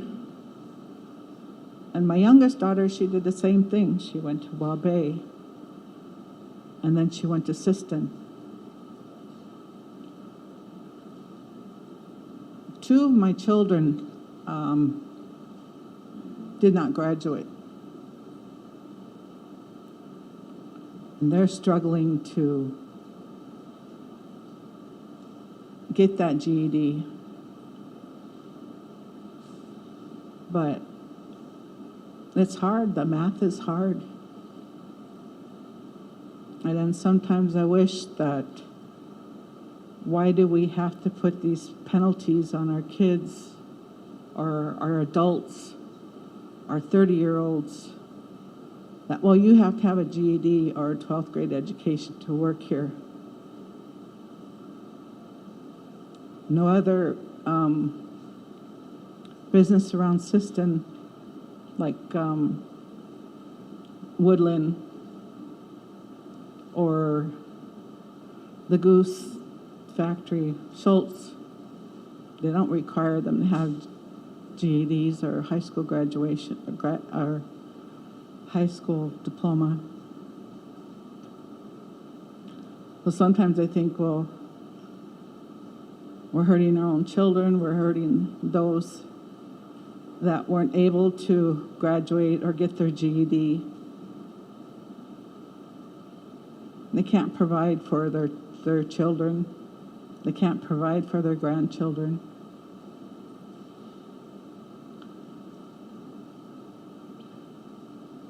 So making this a criteria for someone to work at the casino, I think that they should be able to work at the casino if they don't have a high school diploma or a GED. I guess that's all I have to say. Thank you, Ms. Halbert. Anybody else from council, closing remark? Otherwise, we're right up to 2:02, and I'll turn it over to the township. We're just looking at your little bighorn book here that we're going to order. We're gonna bring it back to the board. Okay. I appreciate everybody's, all the ones that brought to the table. I appreciate all your words in the last couple days, and we'll do some more. Like our elder over there said, when we all come together and work together, good things will happen. As long as that communication goes out to our membership in Oyate, and they're all informed, we could do that. So hopefully down the road here, like we mentioned, we can have an open forum to everybody, maybe at the power grounds or somewhere out in the open, so everybody's informed on that. So, and also too, Sonny made me laugh when he was last couple times. We met here in the past, and he was sovereign entity, or he was mentioning that in a different way. I was like, then he mentioned it a third time, and he was staff, and I was like, this guy's bringing some strong medicine here. He's using a word differently, and it sounded cool. I was like, and I was bust out my cell phone, and I was trying to Google it. Did they change it up on me, or what? But then again, like he said, his staff, he was on fire. He was bringing the thunder, and his staff just let him go for it. But all the words that he said was pretty good about sovereignty and the food sovereignty, water, like Lynn mentioned. A lot of good things of that. So I just wanted to say that to Sonny when he mentioned that. He busted himself out, so now I could mention that. But with seriousness too, with all our meetings like this, there could be laughter too. I know there's a time and place, but laughter is good medicine too for our people. And I appreciate everybody, and I appreciate, like I said, Travis for coming on short time's notice for being a Yapaha. And I know Dr. Azure, he usually brings in the reports and all that stuff, but he couldn't do it at short notice. So there's always someone that's going to be stepping up to help us out to do these meetings. So in a good way, I want to close out with a prayer. Ate wakanta ka, Nino opa the tanka for allowing us to come together in a good way. Takashna, I ask that you just be with, in remembrance of Dolores Larson. She's been our recording secretary for years. She served our community in a good way for years in that role. I remember her when I was coming in as a new tribal secretary. I had Sharon and Dolores, and she had that it's a writing technique, short writing, shorthand, and she would write that. So she brought that to us, and she kept us on track. So we lost her and many others like that, our elders and her son. So we keep her son that made that journey, and many others that we lost from COVID-19. And not only COVID-19, the other ones that we lost with other cancer, all other sicknesses that we lost our membership. So ask Takashina, you work within us that we could come up with a memorial to remember our loved ones like that. Especially when the COVID-19 here is this pandemic, it's hard for us to get together. And we try our best to keep everybody safe as leadership. And as our numbers dropped, please remind our membership out there to do not let their guards down and continue to practice those 3 W's. Wash your hands, watch your distance, wear your face mask. Takash, I ask you bless each and one of us here and the families. I ask that you bless the frontline workers that continue to work their front lines, especially in this pandemic. The casino workers on to our employees, tribal employees. Takash, I ask you be with us as we leave here. And once again, I ask that you just bless the Dakota Sioux family, all the managers and all the employees that are working here as we conduct our meetings, and they provide the food and they provide a good place for us and the good service that they do. I ask continue to keep them keep their needs and also their families. I ask this in good way, Takashna, Haut Madakia Was.